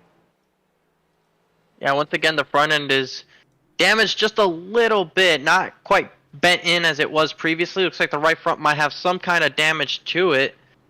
And checking the onboard with him, the steering wheel is straight on the 88, so it's not over yet. We've seen him already make some kind of recovery in this race, and he could do another one. Just looking at the lap count, Kenneth, I mean, he's probably going to bring it down pit lane for some more damage repairs. So I think what he's personally going to hope for is more cautions before the stage end, get some of the damage repair fixed, and stay out at the stage when everybody pits. But he's going to have to hope as well that he's not involved in any of those yellow flags to come. Green flag waves. Next restart, lap 101. In the final stint of stage 2, and once more, Lawson Peel clings the left side tires to the apron. Harlow Watch this nearly had a crossover. shot on the last restart. He'll stay within a car length. He's got the look to the inside, and here comes Harlow, looking for the lead to turn 3. I started all the way back in turn 1. The 16 drifts up, almost gets into the left rear of Peel. He's going to try to diamond the exit to give himself a fighting chance here onto the straightaway, and a good corner there for the 16 on the bottom. They'll be even going into turn 1. And now inside the top 5, in 3rd, Stephen Harlow, Zachary Hall, Justin Erb, as Peel executes the crossover attempt in turn 2. Wonderful racing for the lead. Harlow clears. He's got there to the quarter panel of the 16, but Harlow clears and regains control from New Hampshire as here comes Peel again. Not quite done, Lawson Peel. You see him been able to work that apron to perfection, just doesn't have enough grip. You see that moment there, almost stays on the quarter panel of the 16, but Harlow able to clear for the top position. His brother's back there in P3. What a recovery it's been for the 11, as Zachary Hall finds himself in the 4th spot, who was involved in a couple incidents earlier this evening. Hall in the top 5. Can't play with the Harlows. 2 of them inside the podium position. as Hall makes his way in looking for third place.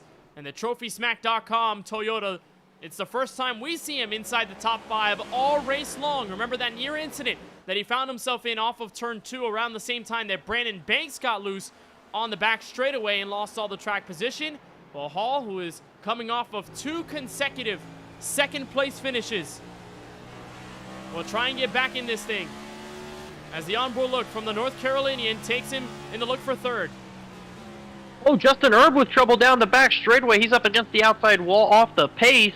Looks like he got loose off of turn 2 and slapped the wall. It seems like he is okay, though, as near drama for those at the back. Steven Stempian, Eric Schaefer, Craig Parks, and Brandon Banksam on this 4-car group just on the outside and inside of this top 10. There's another look at what happened with the TOW Racing Chevrolet that puts Erb all the way back in 16th place. And the fights continue. Oh, but he spins! He spins! The caution's gonna wave. And the yellow flag flies, and there's the Home Depot Chevrolet getting himself And back Chris Gabot around as well. Yellow flag waves again. Gabot, the secondary car involved. I think these were independent incidents. Gabot escapes any damage to his Dizzy Wrench Toyota. And we're under yellow once again from the Magic Mile. Wow. And here's a look at how it all started. So it appeared 2 independent incidents. Firstly, it started with Gabot, loose off turn 2, and he goes for the slide and tries to save it, but through the bumps, the car's not forgiving, and then Justin Erb finds some sort of peril on his own right through the seam in turns 1 and 2. I think this was at the same part of the racetrack, Francisco, that Zachary Rungich went sideways, and Erb just steps out the race car. He straddled the difference in the banking there, much like Rongich did earlier, and that's what sent him spinning. And looking through this field, most of the leaders aren't going to pit. Stempian actually isn't going to pit either for damage repair. Schaefer will. He still has a pretty good amount of rear-end damage on his number 3 Chevrolet. A couple cars further back in this field, bringing down pit road. Interesting that Stempian doesn't pit to repair some of that damage on his race car. Probably actually liked the handling he still has on his car. He is up in the 8th spot right now, and if cautions keep coming out, Kenneth, there's a real strategy attempt for him to stay out at the stage and take over the race lead, because if we keep getting caution flags, he should be good to go on fuel to the end of the race. The normal window here at New Hampshire, I believe, is 90-95 laps with the 100% fuel tank. Stempian pitted with about 101 laps to go, but obviously, if you keep getting cautions every 10 or so laps, we saw it in 4 wide with Brandon Hawken on multiple occasions.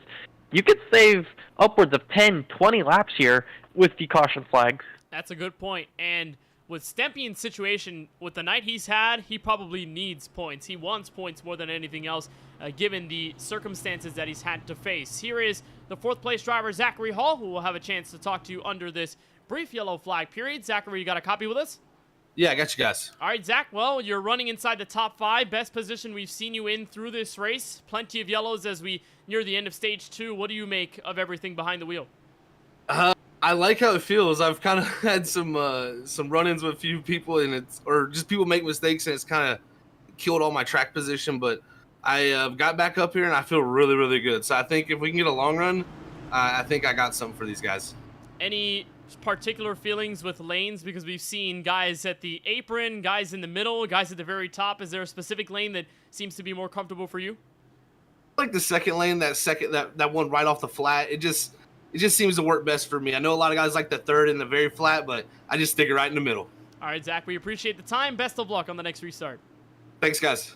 That's Zachary Hall for the Category 5 esports team. He will roll off from the outside of the second row alongside Stephen Harlow, while the brother of Stephen, Ross, tries to command this field back to turn 1 for the first time in a little while. Green flag waves, lap 110, final stint, potentially to stage 2. And a great restart for the brothers, as now Stephen Harlow tries to work the apron to get around Lawson Peel. Peel rolls the outside a lot better, is able to take over that second place position once again, and might try to put up a challenge for the race lead, as you see Zachary Hall trying to hold on to 4th, maybe challenge for the 3rd spot, as Steven Stempian, with a great restart for his own, tries to get into 6th, currently battling Kip Easley, and will sit behind the 40 and the 23. Side by side, 2 rows deep, and Peel nearly had a shot at Harlow at the exit of turn 4, sent it in deep enough to get his Chevrolet to the inside of Harlow's Till Valhalla Project car as he got the apron in 3 and 4. Now he's a little closer. Oh, This time 48 within striking sideways. distance. Stepien Stepien spin. is sideways, and he's hard into the wall off turn 2, and the yellow flag will wave once again. Oh. Third issue for Steven Stepien tonight. Just not able to catch a break, is he, Kenneth? It's been one of those kind of nights. For the 88, you see another troubled car there. I believe that was Timothy Stubblefield on the apron. And just look at that front end damage. No smoke billowing out of this 88, but certainly some engine damage had to have come from that. There was contact with the 48, I believe, further up in front, which stacked them all up. And I believe the 88 got tapped from behind to send him into the spin to begin with. So let's see right here. The 48 to 23, they're side by side in front of that, up front of him. There's the 48 sideways. They check up, and it's Kip Easley that gets into the back of the 88, sending him spinning into the inside wall. And very lucky not to get race-ending damage from that. Yeah, he escapes because we saw earlier in this race how damaging that inside wall can be. CJ Munier hit it hard. Richard Modric hit it hard as well. And here's the onboard look from the Methuen native, just backing up from Muscarella's mistake. Those are teammates, by the way, at the Droppin the Hammah race team. And then there's Kip Easley, who does not expect that checkup to occur in front of him and has nowhere to go but to the quarter panel of Stempien's 88 Chevrolet, and thus giving Stempien more damage to repair down pit road. He's going to have to pray that he does not find himself another lap down, because he has been near there in this race, and he will take a Chevrolet in, does miss the pit box, and he'll bring it on in for some more damage repair. So with this yellow flag, obviously no one is staying out, or staying in rather, at the front of this field. And you have a bit of differences in the tire strategy. It's a 5-lap difference to the benefit of Stephen Harlow, who pitted 50 laps ago, as opposed to those leaders who are on a 55-lap run. Then Alex Muscarella, who found himself in a crash earlier on tonight, is still in the game. 17 laps on his stint with fresher tires in the top 5. Brandon Banks got an alternate strategy. He is 13 laps into his run. And how about Chris Cabot in the 25? Found trouble earlier on tonight, pitted about 5 laps ago, and he's in 7th place. Yeah, just that's how much the attrition in this field has really dwindled down. As most of the cars have gotten out of this race, you're able to quickly make up track position. So if you're still on the lead lap, you have a pretty decent chance, just as how many cars are out of this race or laps down and significantly out of this. Steven Stempien is the last car on the lead lap, and he's running 17th. So if you have a piece under you and you have tires on the race car, as this next gen clearly has trouble of keeping tires on it, you could just have a decent enough chance of walking away with the victory. We'll just have to see how the tires fare, because a very important thing, we've had so many cautions that they haven't had a lot of green flag laps under them compared to stage 1. He's trying to stay in the race for all it's worth, and you got to give credit to the resiliency. I mean, Stempien, one of the highest drivers in the points without a race victory, as he's already got a stage win or so this year, and he's had some good finishes go his way, but tonight has been the complete opposite of magical. Final 5 in stage 2, green flag restart. The 2 Harlows get headway to turn 1 and nearly 3 wide. Harlow looked to the inside, and now P was there for the taking. Fight for P1 off turn 2 again. He even had such a great restart that it forced the 16 to have to defend, and it's going to force Lawson Peel to battle the 16 now, so that actually could hurt both Harlow brothers in this instance, trying to battle for the lead that early. And everyone third on back is having to catch up a little bit to the top 2 battle that persists to the start-finish line. Peel will lead the lap in the waning embers of stage number 2. Alex Muscarella takes 3rd. Zachary Hall on the outside lane, trying to use the secondary groove to get around Stephen Harlow's Chevrolet. Peel gives up on the battle for the lead, and Harlow has the spot once again. And Brandon Banks currently holding the final spot for stage points as he's battling Warren Keith and Sean Kalis. Now as the 78 gets past, that he now holds the final position. Kalis trying to see if he can get by Warren Keith for the stage point spot. And these are the batch of guys, Francisco, that have found some cautions tonight and have been involved in incidents over the course of the race. Obviously, Warren Keith has been back and forth throughout tonight's coverage. Sean Kalis has crashed a couple of times. Brandon Banks, on the alternate strategy that we saw him in, has been in trouble. Steven Stempien, who's a couple of spots outside of the top 10, looking for at least a point or more after the bad luck that he has faced over the first 117. Meanwhile, the battle for the lead within a car length, and they have put themselves away from everyone third on back. Harlow has given way. He stays in the final podium spot, and Peel again trying to use that apron to get any sort of extra turn in his Chevrolet, but to no avail. And they went 3 wide for 11th momentarily. Stempien is on the charge. He's gotten himself up to 11th, has 2.5 laps to try and catch up to Warren Kalkeith for some stage points. He might get there. Well, with what the drama we've seen between those two, I don't know if we may see some calm action between Kyle Keith and Stempien on the racetrack, given their set of circumstances, but they will try to fight for that final stage point. And like we've seen at many races this season, Francisco, that final stage position, 10th place, has been so highly coveted. We've seen great battles for just 1 point, that it shows you how willing these drivers are to take risks and try to get that spot, because 1 point matters a ton in a season-long championship that gives you some sort of leeway into the 16 driver playoffs that we'll see start at Charlotte later this June. And on the final lap of the second stage, no caution in sight as we see it. Peel makes a mistake off turn 2, gets the car sideways, and it's clear skies for Ross Harlow, who about lost the opening stage there goes in the Stempien. hard-fought battle with Lawson Peel. Ross Harlow, off the final corner, takes stage number 2 from New Hampshire. And Stempien bullied his way past the 78 to take over the final position. What a fight to the end it was in the mid-pack, and Ross Harlow keeps Peel on the cove and gets the stage win, his second of the 2025 season, and puts himself in a realm with 3 others that have a pair of stage W's. Cedric Hunter, Steven Stempien, and Eric Schaefer. So Harlow will cross the start-finish line. And what a race to the stage that was, Francisco. I mean, Peel versus Harlow, that seems to be the storyline tonight.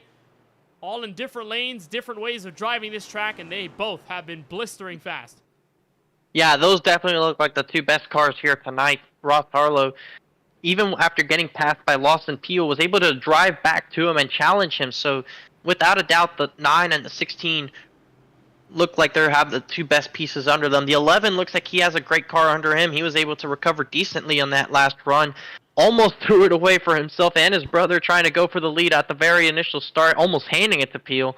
But he himself is able to recover it to the 3rd spot. Zachary Hall is down in 4th. Muscarella is able to hold on in 5th. Keep Isley and Eric Schaefer, great recovers for both of them to get into 6th and 7th. Schaefer, that insane damage on his car after the wreck, is able to salvage stage points. So good job by him on recovering and able to get away something out of this second stage. So here comes the field on pit road. The only car to stay out is Warren Kyle Keith, who came in about 10 laps ago, so we'll keep an eye on whether that is a design call by the St. Augustine, Florida native. But as for everyone else, they have hit pit road. Harlow with the best spot of them all, but remember, he has to fight off the Napa Auto Care machine of Lawson Peel, who has beat him off that final line before, and there he is again, by a couple of feet, beats Harlow out of pit lane. Oh, that was really close. Let's try to see if we could get the replay on that in slower motion, because I'm pretty sure the scoring line is that white line, as looks like the 23's closing up to Peel here, and the race to the white line, and it looks like it was the 16, Kenneth, by just about a frame. Yeah, so Peel was giving up the position, almost thought that Peel had a speeding penalty, but he is going to let Ross Harlow only by, so Harlow does, in fact, win the race off pit road. It was super close, though. Yeah, look at it right there on the right side of the screen. Boy. It's a mere inches. We saw this at a recent race. It was very similar, just the race off pit road that way. I'm not sure which race it was, but it involved Lawson Peel, I'm pretty sure. Man, these pit road exit races have become almost as compelling as the racing on track, especially between and it matters.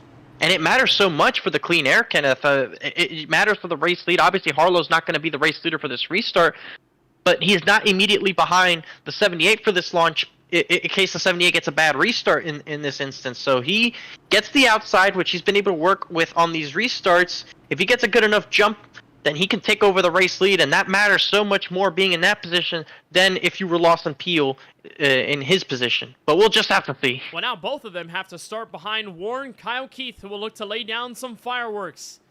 At the beginning of the final stage, he pitted about 11 and 12 laps ago, and he will command the pace of the field back to the green. Stage 3 underway from New Hampshire as Peel dials the inside on Harlow for second place. It was a great launch for the 78, is able to get clear, won't have to think about pressure immediately.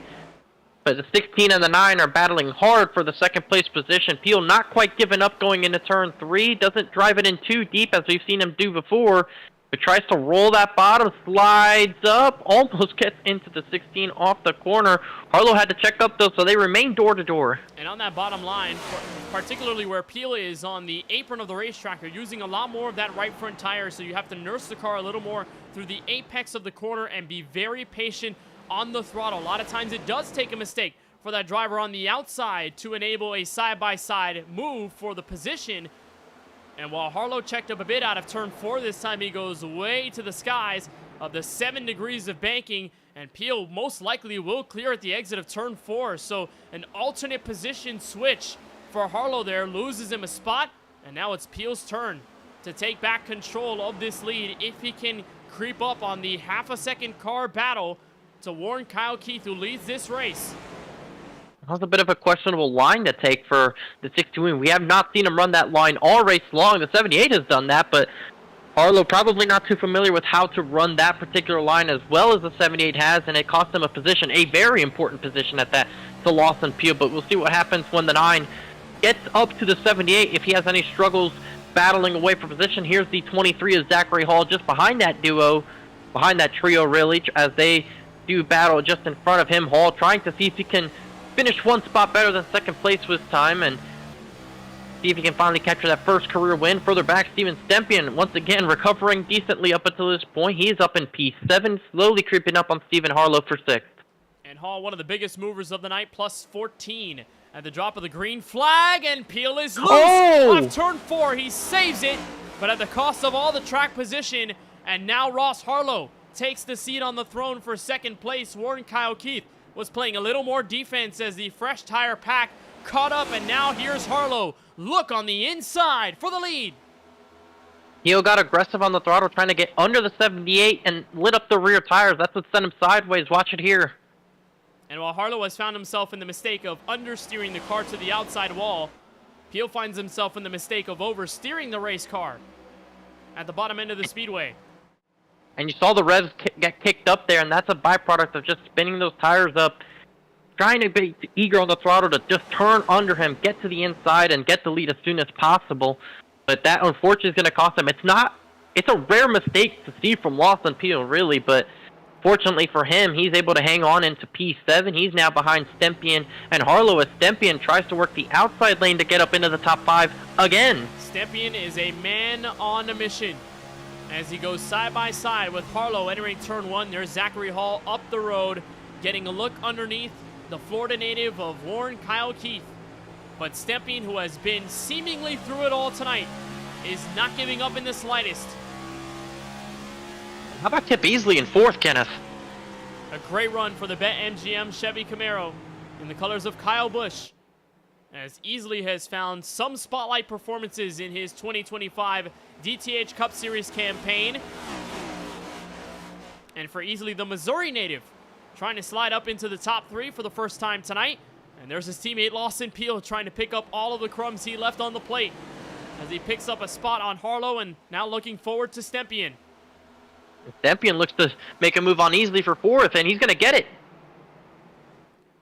So Easley getting way to Stempian on the inside. Now Peel makes his way, and that was a solid slide job move by Stempian. Packed up Easley, had to force him to check up in the middle of the corner. And now here comes the Project Hopner Chevrolet. Stephen Harlow, deep dive, turn 1. Yeah, he locked up those brakes, was not trying to go in that deep, gets into the 8. That's going to cost himself the position on Eric Schaefer, probably there, as Easley was able to hang on for his position. And just looking a little bit further back, Brandon Banks might get an invitation into this battle, as now the 11 gets by or gets passed by Schaefer here in turn 4. And DBR is starting to surge again after they have been on a quite roller coaster throughout this race so far tonight, whether it be Peel or Banks, or even a bit of Eric Schaefer, who was involved in an accident tonight, had some heavy rear end damage right here off turn 2, and has gotten this race car fixed. So the Tracker Boats Bass Pro Shops Chevrolet is back in the midst of the top 10 with a shot at points. Harlow again deep diving in turn 3. This time a little more successful. Does not lock up the right front tire, and most likely will take away 6th place away from Easley Chevrolet. Easley has had a best finish of 6th coming the way at Phoenix Raceway, the race that his teammate Eric Schaefer had the checkered flag at. His last race was a 13th place finish on the road course at Road America. So Easley trying to get one of his best finishes of the season here tonight. He's had an 8th place finish as well at the Auto Club Speedway, in which another teammate of his won in Lawson Peel. So a great run by Easley, staying as the dark horse late in this going.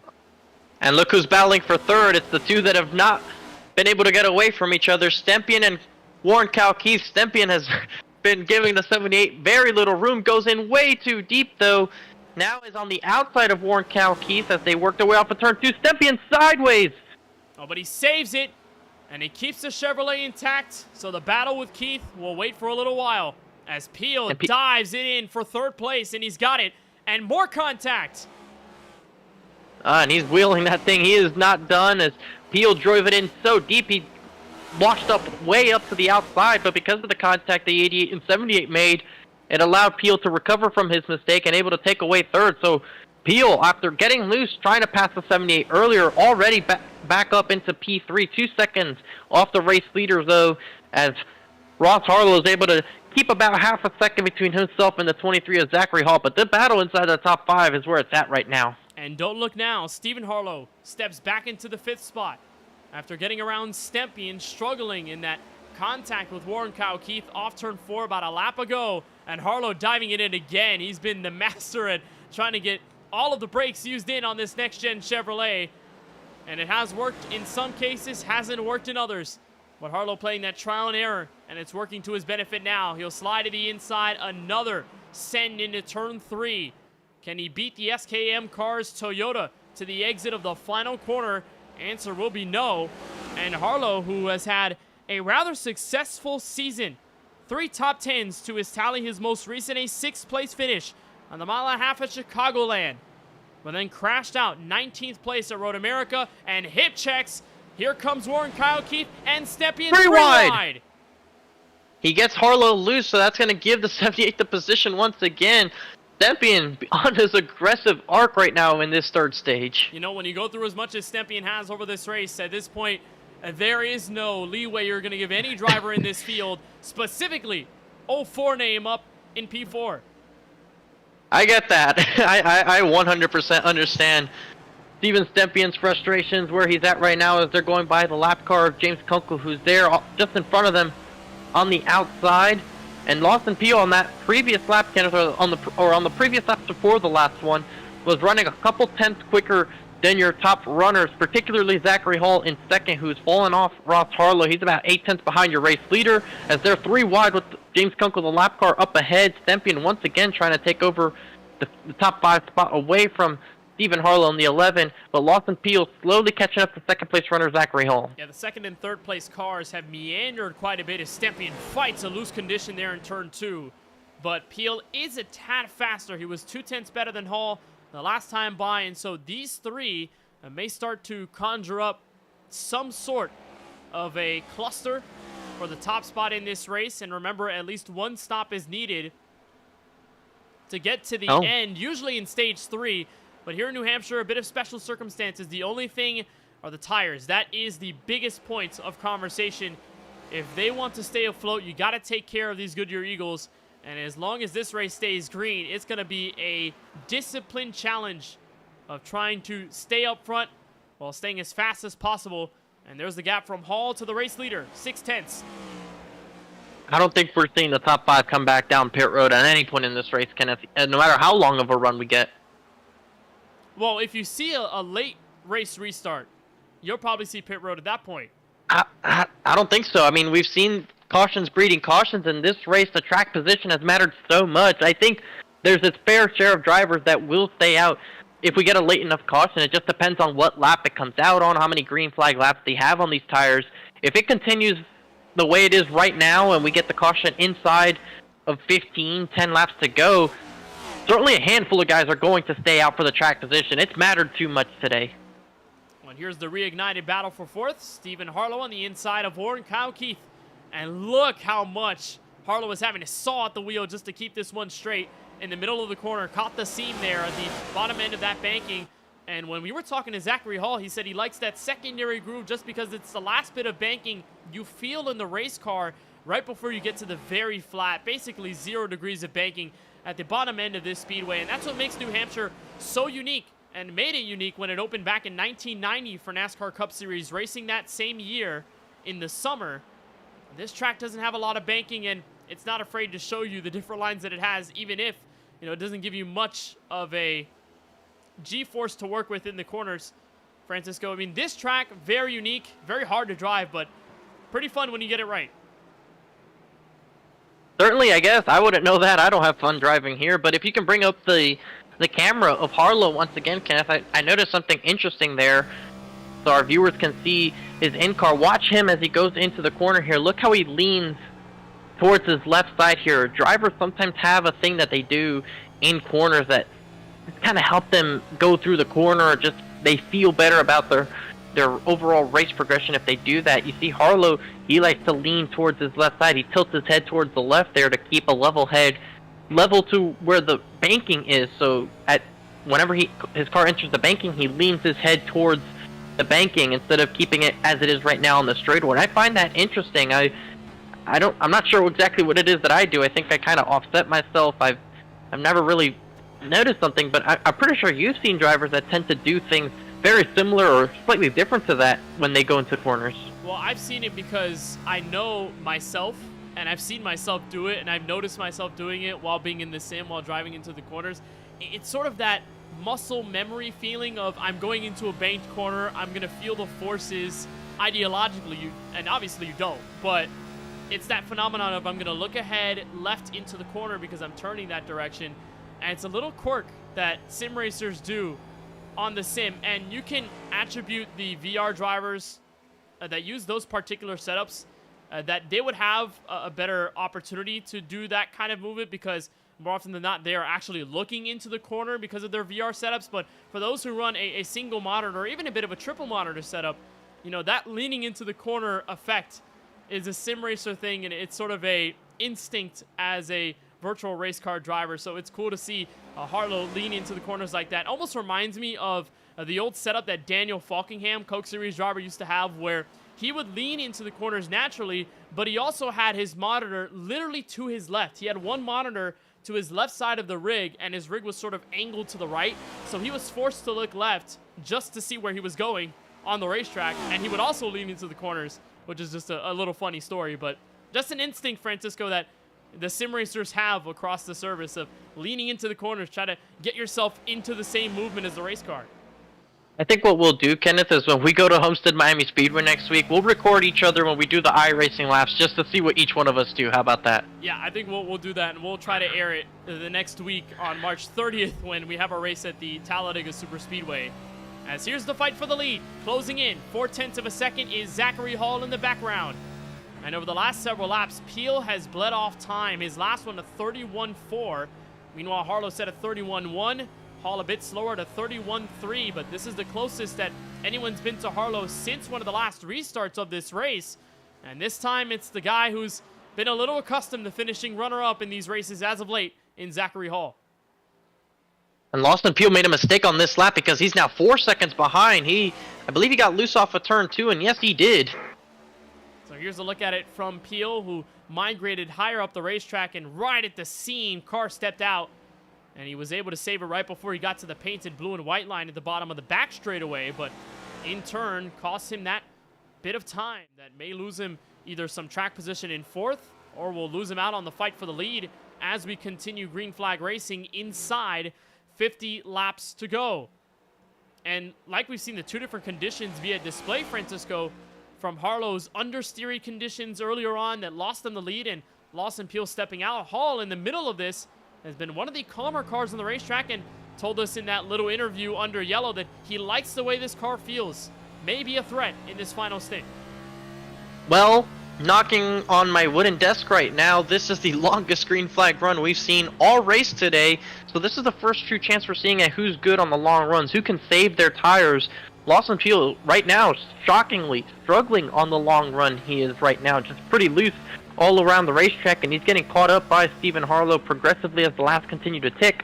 And Zachary Hall and Ross Harlow continue to pull away from everybody else. And while Harlow was getting caught up by Hall for a brief moment, he slowly put on a bit of a gap on the 23 a little bit as Stempian has settled into 5th place. He's about 2.5 seconds off of the battle for 3rd, but he also himself has a small gap in front of Brandon Banks, who's recovered nicely up into 6th. Well, these are actually the closest fights on the track, a lot of them within 4, 5, or 6 tenths of a second. So, you know, apart from Stephen Harlow, who's just now catching up to Lawson Peel to make it the closest at 2 tenths, I mean, this is what we're looking at, a strung out field for the most part and lots of attrition taking place. We currently have 16 cars on the lead lap. The last one is the D Legacy Motor Club Toyota of Casey Knighton. First car a lap down or more, Robert A. Moyer Jr. for Category 5 Esports, 2 laps down in 17th.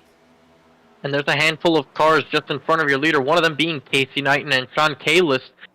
They'll be caught up in a couple of laps here by your race leaders, and that's not something we probably expected, is just how much will lap traffic affect this battle for the lead. And we've only seen it happen a couple of times, and when it has happened, Francisco, it's only been one car as Peel washes up way up the racetrack. Car stepped out from underneath him, and he had to slowly pick it up, but at the cost of P3. So Stephen Harlow will take away the tertiary position, as on the right side of the screen you watch the battle for the lead continuing within half a second. But we've seen, you know, James Kunkel, 1, maybe 2 cars, but as this green flag run persists, Francisco, that's where the real challenge comes up if you're the race leader. How can you weave by lap traffic without, A, getting into contact with one of them and creating some sort of scuffle on the racetrack, or number 2, trying to get around without cutting off that much time from your rhythmed pace that allows Zachary Hall to catch up? A lot of it depends on where you catch them. What part of the racetrack have you caught the lap traffic? You don't want to catch them on corner exit, especially because it just kills your entire straightaway. But if you're able to catch them after the corner exit, somewhere down the straightaway and go into the corner, you're better off that way. You can compromise your corner entry and still have a decent enough corner and exit to hold off any kind of attack from the second place driver. But if you catch them on corner exit, you get yourself very vulnerable on the next corner. As there's a 28 of Knighton just in front of them within half a second, and he's almost in a battle with the 90 of Sean Kalis. So the 28 will actually pull over to the inside and let the leaders go. Sean Kalis slowing down in the middle. He runs the bottom, kind of in the way of the 16 though. And that actually is a battle for lead lap. Oh, and the 90 spin! Kalis goes sideways, tags the wall No on yellow. the inside of the racetrack, but he picks the Chevrolet up. So we will stay green. And that was the battle for the final spot on the lead lap up until Harlow caught them. And now they're both a lap down from the leader. There's Brandon Banks and Steven Stepien going head-to-head for 5th. And crucially, Zachary Hall also got loose off of turn 2. And you want to know something, Kenneth? I think that was a distraction by having seen the 90 car have that happen. Watch this. As the 90 car has his moment, gets loose, that's enough of a distraction for Zachary Hall to get loose himself. He was trying to get around, gassed the car up, and it just stepped out from the rear end. So what was a 4/10 of a second deficit for Hall turns into nearly 1.5 seconds between your first and second place drivers inside 40 laps to go, as Brandon Banks steals the spot 5th away from Steven Stepien. Eric Schaefer, Warren, Kyle Keith going at it for some of the last spots inside the top 10 down the road. Warren Kyle Keith stayed out on the most recent yellow, and he's able to hold on inside the top 10, so good effort from 4 names to keep it up here and try to do battle on this long run. Definitely not something everybody expected to see when we dropped the green flag, this long run that is, but we're in the midst of it now. As looks like Stempien's not quite done with Banks yet. He is almost into the back bumper of the 5, trying to see if he can get back by them, and they're slowly catching up to Lawson Peel, who's within a second in front of them. That's a 2-time stage winner in Stepien, a 1-time race winner in Brandon Banks, who was very elated, the 43-year-old, after taking the checkered flag at Illinois Chicagoland Speedway for the first time this season, and had harped on the competition in the field, particularly in this group of guys but was so happy to stay up front, really had a fast race car and played his cards right at the end. So Brandon Banks will step up for another points-paying finish as long as he can continue how he is, and he will indeed catch up to his teammate in Lawson Peels. So it may be another spot gain for the South Carolinian. May step into 4th. His last race at Road America finished inside the top 10, and for every race apart from Daytona, Francisco, he's had a top 10 finish. So one thing about Brandon Banks is that maybe he won't be winning every single race, but he is one of the most consistent, bar none. And this is the kind of momentum he needs to obviously make the playoffs here, Kenneth, but I think for his sake, this is the kind of momentum he needs to get himself confident going into the 4-wide playoffs. There's just a handful of races there left until we reach the playoffs, and he's in a crazy cut line battle right now that he's trying to make sure he can get himself up there. He's made the final 5 2 or 3 straight times when we've done this format in that series, so he is hoping to get some kind of momentum to get into the playoffs, and even a solid run here at New Hampshire can help him out on that series with just a handful of races to go. You know, it's interesting to see the different leagues that drivers run across the week. And, you know, you as a sim racing driver, Francisco, who participates in multiple leagues, you may feel this exactly the same way. You can gain a ton of momentum and be on the top of the world in one league, and then in the other, things are just not clicking. I mean, the different level of competition can throw you off. Maybe the track type throws you off based on the schedule. And you're seeing that clearly on the KBueno Racing Network with a driver like Banks, who is one of those in this series that shares this and the 4-wide time across the week on Wednesdays and in this series on Sundays. And like you said, Francisco, in a battle that could take him out of playoff contention, he's been right on that cut line. But here in this series, things have been smooth sailing for the South Carolinian as he steps into 4th and just got by Lawson Peels about a lap ago. Yeah, if you look at the remaining tracks in the 4-wide schedule, that being Dover, Texas, and Daytona, those are some pretty solid tracks for Brandon Banks, so he is hoping to get as many points as he can to get the playoffs into that situation, and kind of a testing for what it's like. Right now I'm on a struggle in just about everything I run. I'm in a pretty bad slump. I have not had a good run since a Dover win I had a couple of weeks ago, and I think the luck it took for me to even get that race win, it's coming around on me. We gotta get you a good luck charm somewhere, man. We gotta try something. I think it's gonna turn around soon. I think soon it'll change. You know, hopefully, you know, we'll see things turn around sooner than later. But we've seen other drivers find this situation themselves, right? Sometimes they get into that slump and, you know, things look a little bleak, but all of a sudden they have a good finish or two and things start ramping up quickly and they could knock off race wins or good finishes. I mean, Ross Harlow is a perfect example of that over the first 6. We talked about the 25th place finish in Avondale, Arizona not that long ago, and ever since, cracking out top 10s week by week. Pair of top 3 finishes over the last 2, and he's sideways in turn 3. And watch the 23 who's close again. Zachary Hall had been closing the gap consistently, putting the pressure on the 16, and this is another driver who's been able to get some really good finishes the last couple of weeks, and it's really showing up here. Just continues to put the pace down. Right now in second, caught back up to Ross Harlow, and just listening to Ross Harlow on the radio right now in the race chat, there's what I was talking about, catching a lap car corner exit. That is not where you want to catch it if you're Zachary Hall.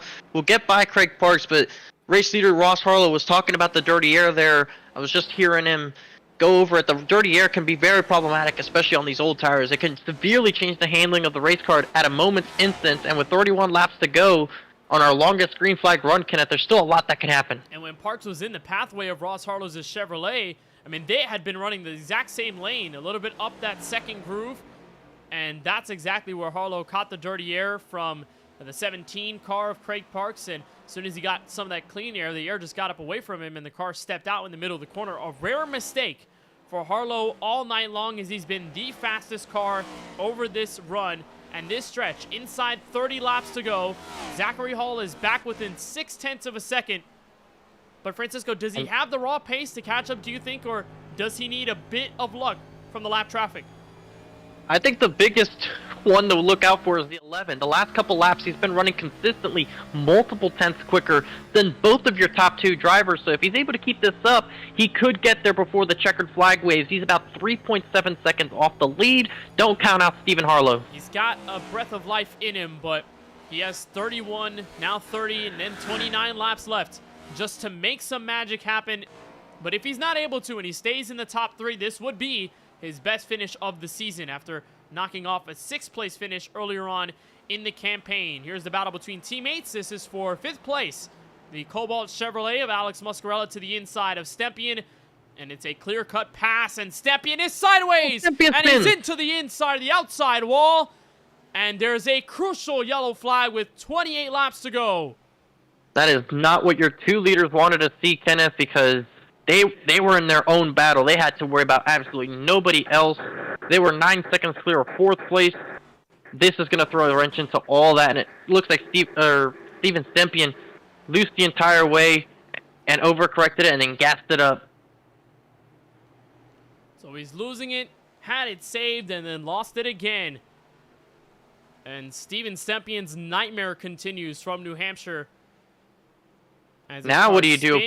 And we've got the leaders out behind the iRacing official pace car. This is exactly what I was alluding to, Francisco. Possibility of some late race drama on pit road. There's some coming in. And we'll see if anybody thinks about staying out for the track position. It doesn't look like it, but I think a lot of this has to do with the fact that there's still going to be over 20 laps to go in this race. So you definitely want tires for that long of a run. I think if the run was shorter, somebody might have tried it out, but certainly with over 20 laps left, you don't really want to risk it with that many laps left. And it going green again, there's a good chance that could still happen. But just looking up and down pit road, most likely it's going to be consensus 4 tires. Maybe no fuel for some guys just for the handling of it. And here's the race off pit road. The 23's on his way. The 16 is going to try, and he'll get there well before the 23 does, as the 11 and 48 with a tight battle off the pit lane, and give that to Muscarella. Yeah, we're side by side. A great fight off pit road, and consensus is 4 fresh Goodyear tires and probably not fuel to get to the end, considering they were already pretty much confirmed to the checkered flag. But Harlow will have the position inside 26 laps to go. Here's a better look at the fight off pit road, just inside the top 5. And that's as close as you can get it. You can't make this up, Kenneth. That's unbelievable. Should we, instead of having a photo finish stat, just have a photo finish off pit road stat? Should we try to figure that out? I have not seen this many close calls on the pit exit from our standpoint, that is, as we have here in Dropping the Hammer. I've been in many league races. There's usually tight battles off pit road, but like I said, on the broadcasting end, I've never seen this many in one specific league like this. You know, that might have been the closest we've seen off pit road all night long. I mean, it's Harlow Peel, and now it's Muscarella and Harlow, Steven, that is Harlow, going at it for the position. Muscarella does win that fight, though, for this trip down pit road, which may indeed be the last, fresh off of our longest green flag run of the night. And you know, with a restart inside 25 to go. And this gives Lawson Peel second life. That's not something you want to do. The competition does not want to see. So we are doubled up. Restart inside 25 remaining from the Magic Mile. Ross Harlow with Brandon Banks in tow will take the green flag. Row number 1, Harlow, the race leader. Green waves again from New Hampshire, and Brandon Banks has the indoor look on Zachary Hall down the bottom end of turns 1 and 2. Side by side for the second place position as they close in on Harlow off of turn 2. Banks with a nose in front of the 23. Muscarella hangs on into the 4th spot. Lawson Peel is charged his way up into 5th, trying to hold off Stephen Harlow to his inside. As they see the 23 and the 5 drift up the racetrack just a little bit. They'll continue to stay door by door as the 9 clears for the top 5. And this will help Ross Harlow. As soon as these second and third place drivers continue to battle side by side, they drag each other back through the side draft. It will only keep Harlow with that advantage up front, whether it be by half a second or more. And this time he's already extending his gap. Banks gives way for second. Now Muscarella searches for third. He dives to the inside. They make contact and they wash up turns 3 and 4. And how about 3 wide? Lawson Peel to the inside. 3 wide off of turn 4 contact. But Peel saves it, and we're 3 abreast still to turn 1. Peel has been so loyal to the inside apron of this racetrack, but now he's got less space to operate with on the exit. And Muscarella nearly saves it, got loose off turn 2, and we're still 3 abreast. Tough battle for the 3rd place position. You see Banks drive it in very deep, is going to brush the outside wall momentarily. They stay 3 wide. Muscarella's going to try to clear it. Gets loose off the corner because he has to leave Banks the space. It's going to cost him this position on Banks. Peel might get by the 48 in the process as Harlow works his way up to the very top, and Schaefer looks to make it momentarily 4 wide. What a battle we're watching inside this top 10. Harlow, who was in a race-high third, backs out, and he's in 6th with Eric Schaefer behind Warren Kyle Keith in striking distance. And things have cleared up. Third on back, Banks in control. And Schaefer made the dive there on the 11 to try and take over the 6th position. He'll take that one from Stephen Harlow, as now Peel has his eyes set on his teammate Brandon Banks. What does Lawson Peel have to say in the final 21? Well, Peel's got to be a little smart here, Francisco, just because they are teammates, number 1, but number 2, you saw how much of a gap Harlow was able to build right before Hall and Banks had gone single file. So do you worry about losing more time fighting with your own teammate for top 3 position, or do you try to hang back in line, get your rhythm settled together, and try to continuously catch up to the top 2 in a synchronizing motion for the driver you have a race win with this season? And Harlow now still 4/10 ahead of Zachary Hall. That's a tough situation, Kenneth, but I can only best explain it with a similar situation I found myself in at Chicagoland in the Slide Job Racing League. I was battling for a spot in the top 5. My teammate Ethan Fonseca Moreno was coming up behind me, and I asked him, do you think you can catch up to the leaders with about 15 laps to go? He said he wasn't sure. He thinks he could. I told him that's good enough for me. Let him go. Didn't put up too much of a battle. And with 3 laps to go, he made the race-winning pass. That's exactly what it is. Teamwork makes the dream work. And for Drinkin' Bros Racing, who have had a stranglehold on the field over the last 6 races, they're looking, or 5 races, they're continuing to push forward, and Peel yet to make a move on his teammate Banks, who is at the moment still a tad slower than your race leaders. The Charlie Byer photography onboard camera with the North Carolinian of Zachary Hall there in a similar position that he's been all year long in his Droppin' the Hammah Cup Series. As Peel makes the pass for 3rd complete, Hall is still within distance of Harlow's back bumper, but has yet to find that breakthrough moment. And the 5 of Banks didn't put up of a battle there with the 9 of Lawson Peel going down in a turn 1.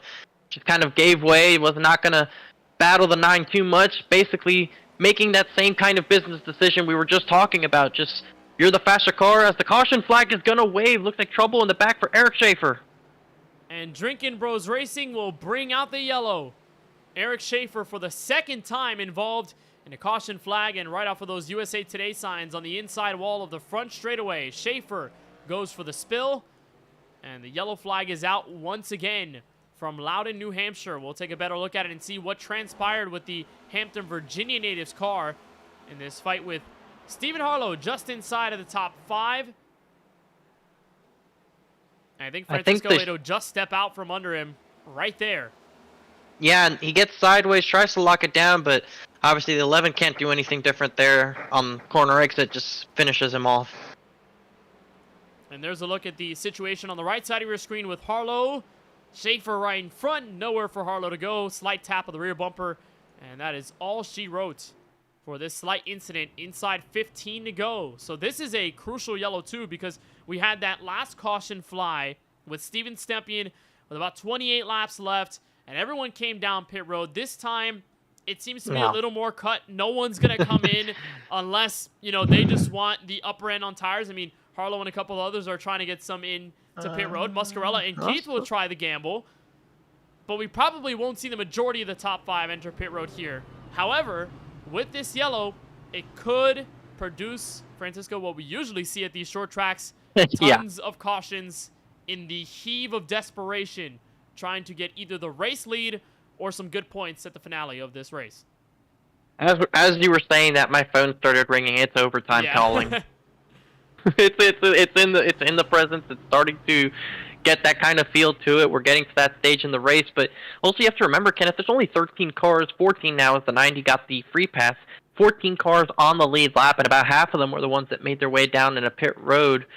Alex Muscarella, the first off pit road, is going to restart 8th, so he really didn't lose any positions by making his way into the pit lane, and I presume he took tires here.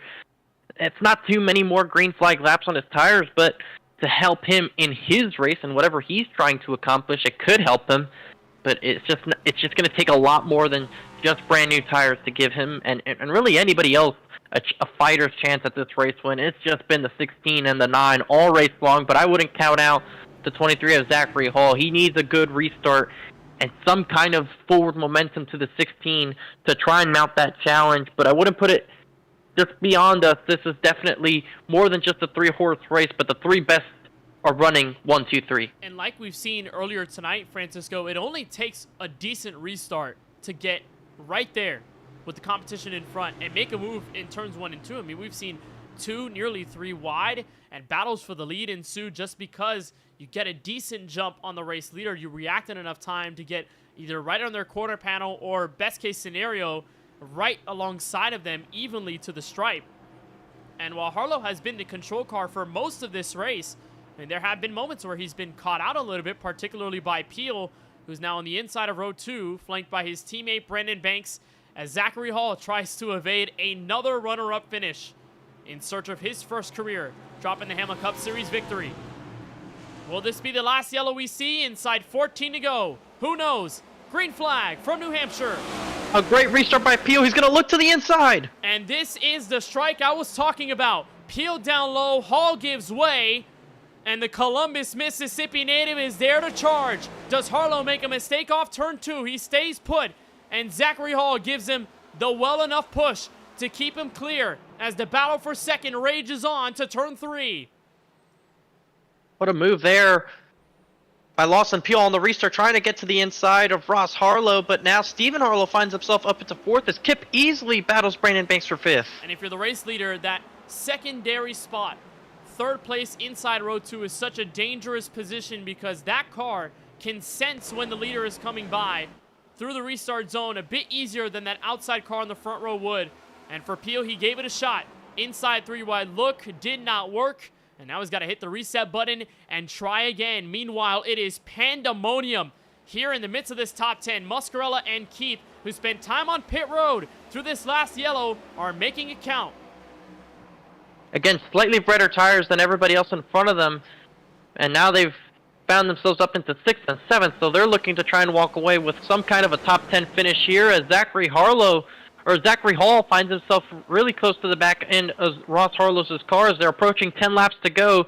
Your top 3 all within half a second. This is the closest that Zachary Hall has been over the last 50 or so laps. He has meandered around 0.4 of a second to half a second back to the race leader in Harlow, but there is newfound life for the Newport, North Carolina native. He is there. He'll look to the inside momentarily. Harlow bobbles through turn 2, and here comes Hall, looking for the top spot.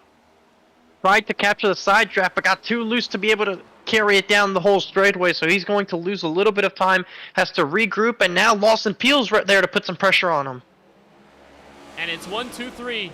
No space to flinch between your top drivers. 0.3 of a second from 1st to 3rd. 0.6 of a second from 1st to 4th. And Hall opens up the opportunity for Peel to make a move to the inside again. Is that good for Ross Harlow? Good sign as the 2 cars go side by side. Peel on the bottom end of the speedway to 8 laps to go next time. You're making that bottom work. The 23 is going to try to roll the top and just runs out of grip there. Lawson Peel clears him off of turn 2. It gives him 8 laps to work with to try to catch up to the 16. Let's see what he can do as the 11 now tries to challenge for the podium position. And this reignites the battle that we have seen, Francisco, all race long. From the 1st to 2nd stage and everything in between, it's been Harlow versus Peel and nothing else. Yellow. And caution out again. And who's it this time? Kip Easley, it appears, at the inside of the racetrack. Is it? It was Richard Swavely. Yes, Richard Swavely, car 32. And Swavely's 8 laps down in this race, Kenneth. Had trouble off of turn 2. We'll try and see if we can get a look here at what happened. He was running on the inside, and I believe for the 3rd or 4th time tonight, Kenneth, it was straddling the 2 lanes that causes a car to spin that brings out the caution. Yeah, that first seam at the inside of the racetrack so deadly, and like Hall mentioned to us earlier, it's that transition between the very flat part of the racetrack and the first bit of banking that you encounter in the middle of the apex. So Swabely goes for the harmless spin, and for Swabely tonight, with the hemlock colors on his Toyota, reigniting the paint scheme that we saw him bear not too long ago in this season, when he is 8 laps down after having a pretty significant hit to the outside wall way early in this race. And so he's still in it for 17th as we stand, with currently 19 cars still running, and many of them a lap down or more. 14 cars on the lead lap.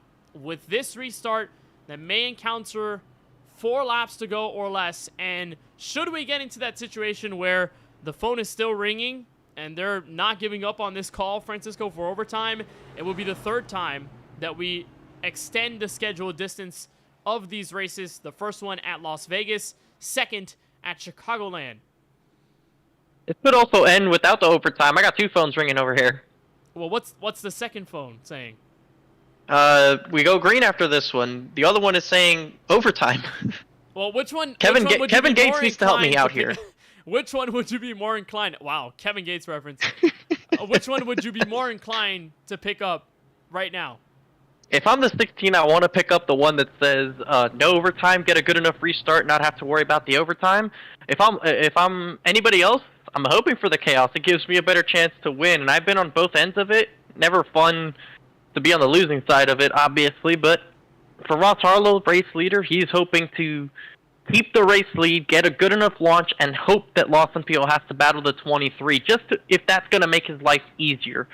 But we've seen Lawson Peel do good on these restarts and able to hang tough with the 16, so he has his work cut out for him. He just has to make sure he doesn't make a mistake, does not fold under pressure, and is able to make the right moves, choose the right lane, and not get loose off one of these corners, because someone in this battle for the win might make that mistake. Well, this is the moment for Ross Harlow to step up, and with all the mistakes that he's had over this race, minimal throughout the couple of hours that we've had tonight from New Hampshire tonight, he's got to be flawless in these final 4, or maybe even the more laps we'll encounter if we go into overtime. Remember, we have had 2 overtime finishes this year, but many of a race have finished within 10 or less laps to go. This time it's 4 laps remaining. At the Magic Mile, Ross Harlow gets a solid jump. He's clear of Zachary Hall Lawson misses Peel. the shift. And Zachary Hall is trying to get himself together as Stephen Harlow looks to the inside for P2. And Ross Harlow remains up front off the second corner. Zachary Hall's car's transmission has issues. He's unable to get it into the right gear, and that's going to cost him all his track position. There's Casey Knighton going around. That is a lap car, so no worries. But Zachary Hall's chance at the win probably destroyed. Coming to 3 laps to go. It's a 1/10 of a second gap as Peel is there. He's got 2.5 laps to try and make something work, and Stephen Harlow's sitting there waiting for something to happen to the 2 in front of him. How about Warren Calkeith and Alex Muscarella with the better tires up inside the top 5? Here's the onboard with Lawson Peel as we're getting down into the late stages of this race. Those fresh tire cars still have a chance at it, particularly Warren Calkeith. He's got the outside for 3rd, so could be some more time. Oh, Peel got Harlow loose. Steps out there out of turn 4, but it doesn't let Peel get any bit closer. 0.2 of a second, now 1/10 of a second, and closing in the middle of the corner. As they come by for the penultimate time, they'll see the white flag at the stripe. Next time, and Warren Calkeith is a spinner to the inside wall, and Sean Another Cannis, spin. CJ Munier join him. No caution yet. They continue to race as they're approaching the white flag. Lawson Peel not out of it. He has a good run off of turn 4. White flag in the air from New Hampshire Motor Speedway. It's a 3-time race winner versus a driver who thought last week could have been his shot at the W. Peel to the inside. He's looking for the spot, and he's been Oh, the strong 16 on got bottom sideways. all night long. And here's the final attempt. Does Peel try anything in the apron? Final charge in 3. Peel's underneath. Harlow playing the defense. And they'll be side by side. Drag make race to the contact. stripe, but Ross Harlow survives to win at the Magic Mile. What a defense there by Harlow. Peel went all the way to the apron, hoping to spook the 16 into a mistake. But unfortunately for the 9, ran out of grip, drifts up the racetrack, and the 16 held on the outside to power on by and get the drag race off the corner. What a win by by Ross Harlow to turn his season around and end the Drinking Bros Racing winning streak. And after 3 consecutive top 10 finishes from what began as a season slump, Ross Harlow overcomes the obstacles and captures his first win of this 2025 season. And despite the mayhem off turn 2, Warren Kyle Keith, Sean Kalis, and as I correct myself, Richard Swabley was involved in that, it did not bring out the yellow to send us into overtime. And Ross Harlow celebrates for the first time this season as he'll visit Droppin' the Hammah victory lane from Loudon, New Hampshire. Once again, those final laps. That second phone was right, Kenneth, so I think I made the right decision in picking that one up. It was a good call for sure, even though it got real close to the overtime getting the upper hand. And here's a look at those final laps. Harlow having to stave off Lawson Peel's attempt at the race victory and denies him a 4th checkered flag of the season. And it was all good up until here. Peel had been right there with Harlow entering the corner. And in 3 and 4, he really had a shot at it, but took the line that he was very comfortable with, the very inside to the apron. And he's been faster all night long, so obviously not a bad choice for Peel in his circumstance. But he goes after it, keeps it clean with Harlow, doesn't use him up in the middle of the corner, and they race hard until the very end. Slight hip checking off the final corner. Harlow stays in the gas, keeps his car planted, and for the first time this season, Ross Harlow is a winner in 2025, and he will head to the playoffs with this W from New Hampshire Motor Speedway. He told me last week, after Road America and that top 3 finish, that it escaped from him, didn't know what he could do at the end to beat Lawson Peel's pace in those final laps. And had this race circled particularly, given the fact that he's had success here and it's a hometown track for him. And this is a stellar moment. Harlow burning it down on the front straightaway. And to add to the impressiveness of his night, Kenneth, out of the 200 laps ran, he led 144 and had the fastest lap. A clinic for Ross Harlow.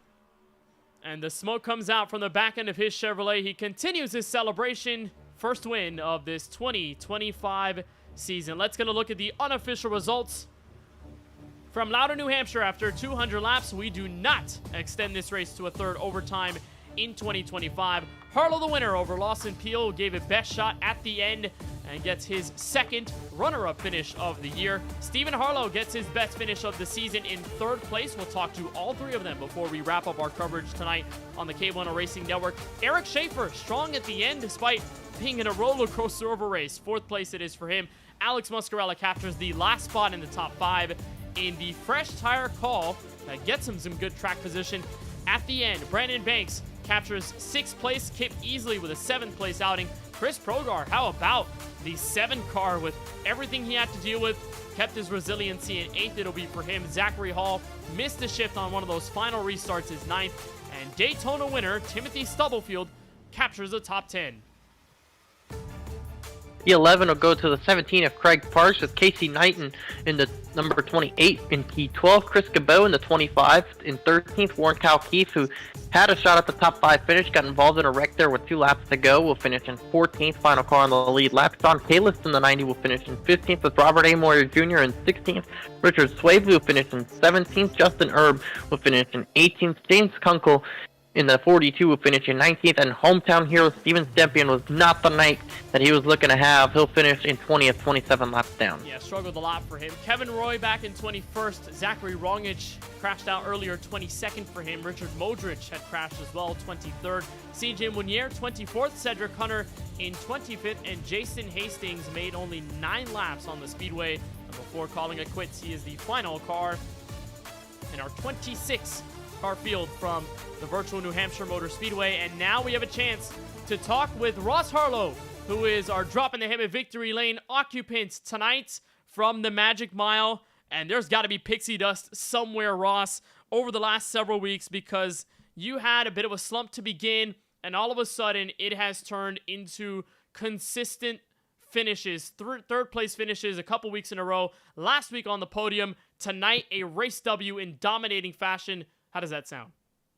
Oh, I mean, I couldn't be happier, man. That's it's been a while since I've gotten a win, so this one feels real special, especially going head to head with guys like Lawson, like Steve-O, like Zach Hall. I mean, anybody out there, in this field probably could have won this same thing, but or any given week, anybody can win it. So to be as consistently racing up front like this as I am, yeah, it feels great. I not a lot of other ways to describe it.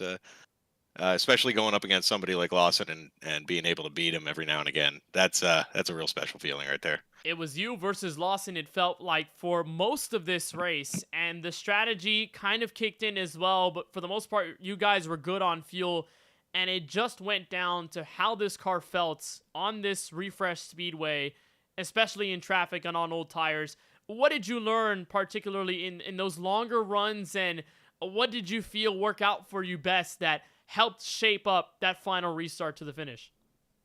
Honestly, it was really just the exit, getting off of 2 and 4, especially 2. It was so easy to slide the tires, and you just had to wait for it. And you go, one lap it'll feel great, and you can drive the thing off like a superhero, and the next lap the tires got a little warmer, and you're about near going around. So it was just a matter of at least, from what I saw and what I was experiencing, it was just a matter of like being patient. Don't let the guy in your mirror get to you. Don't let the guy, in your windshield get to you. Just be patient with the throttle, let it roll the center and let it climb out kind of as she likes to. You told us last week that, and the weeks before, that this is the best level of racing you've seen out of this group of guys ever since 2020 when the Sunoco Cup Series began. You said that this group, this season, you've seen the best racing. You've been a part of the best racing that you've seen driving in your sim racing career. How special is it to find a checkered flag here right before the All-Star break comes up, and now you've got a ticket to the playoffs with plenty more racing to go? Oh, it's a huge weight off the shoulders, points racing wise, of course, just not having to worry about, where am I relative to that bubble? But, yeah, you look at the list of guys who have won this season, Tim Stubblefield, Schaefer, Brandon Banks, Lawson Peel, like to be able to put my name up on that list, it really is. This is the best racing I've ever seen. And, yeah, it is a spectacular feeling to know that, I'm the next one up there. And I got to break the DBR win streak, so that feels pretty good too.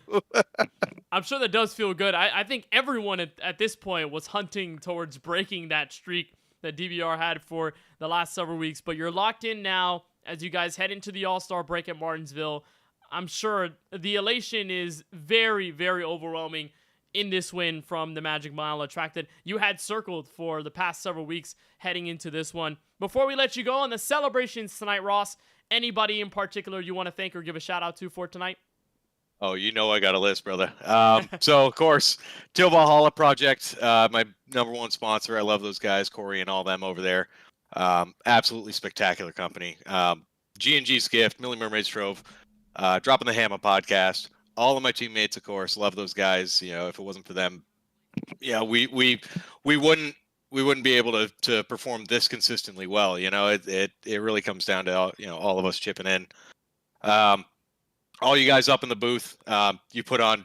I know I say it every week, but you guys really put on the best show in iRacing, in sim racing in general, and it's feels so damn special to have you guys calling these races for us. It's incredible. The whole admin team at Droppin' the Hammah Cup Series, and of course, Mom, Dad. I'm not going to say my little brother because he finished third, so he can take care of himself. And of course, the biggest thank you in the world goes to my wife. I love her to death, and if it wasn't for her love and support, I probably wouldn't be enjoying this near as much as I do. So, I think that's the whole list for tonight. Well, Ross, we're always glad to hear the list. We're always glad to hear everything, as we thank you so much for the time in this interview. Congratulations on the W here from New Hampshire. I know this one means a lot, so go on and celebrate. You've earned it. Great win tonight, and we'll see you hopefully at the All-Star break, and if not, then Talladega Superspeedway in a couple weeks. Absolutely, brother. We'll see you at Talladega. Ross Harlow, the race winner from New Hampshire, 144 laps led tonight, and it's a rare runner-up finish, Francisco, for Lawson Peel. And the Jaws theme for Lawson Peel, but this week it's for a second place effort. Lawson, you had a great car there. You had a second chance with that late caution to give yourself an opportunity to go for the win. Talk us through that battle there in the closing laps with Ross Harlow. That was a lot of fun. I got to tell you, it was just some of the most fun I've had in a long time. You know, working that flat line down there, I was just determined to make it work, as y'all saw, and was, you know, really surprised at how well I was able to do so. And so that was just tons of fun to just do something different, get down there and see what I can do. And yeah, I was just terrible on the long run, so just fell off so bad. So that caution kind of saved me and revived me and allowed me to get back in the fight. And glad it did, because yeah, I just did not have it on the long run. I didn't really, you know, didn't really feel like I abused my tires too bad before I started falling back so bad, but obviously wasn't doing something right. It was still great effort from you, Lawson, to bring it home second place, continuing to lead the points in this series as we have completed the first half of the regular season. Our All-Star break is next week at Martinsville. We won't have the broadcast up for that one, but how do you think you'll fare in the All-Star race next week? I have very, very few laps in Martinsville on the sim. Just literally not many. I mean, I just have not raced there over the course of the time I've been on iRacing, so it's just one of those tracks, kind of like this one. It just takes me a while to acclimate to it, and yeah, I kind of picked up on it tonight a little faster than I do normally here. It's just kind of one of those places I've got to get like 50 or 75 laps under my belt before I can really start to figure it out. Martinsville is certainly that way, so don't really drive the Mazdas too much either, so gonna have to just get around the learning curve on that one, but hopefully it'll be fun. Yeah, hopefully it will be fun there, Lawson. And we also move on to the next points-paying race that is at the Talladega Super Speedway to begin that run towards the playoffs. So as we move into that second phase of the regular season, what are your goals as we approach the playoffs? Just continue the momentum I've built in the first half here, and you know, I love Talladega because it's such a team race, and I love just getting it back with my teammates and trying to, you know, pick the right strategy and work together as a unit. And I really like pushing my teammates when I have that opportunity. So we'll be looking forward to that. And yeah, great race to Ross tonight. He was super fast. Obviously, him and Zachary really good on the long run there. So you know, I fell so far back I couldn't even see the battle after a while, but I know they would have had it if it would have stayed green. And Ross was super fast tonight, so good job to him. And really a lot of fun racing with Zachary and Steven and Warren and everybody up there. Brandon, my teammate, was very fast as well. So great job to everybody and a fun race. Appreciate the time you take with us, Lawson. Before we let you go, give you the opportunity to give the thanks to everybody who helps make this happen for you. Yeah, you guys up in the booth.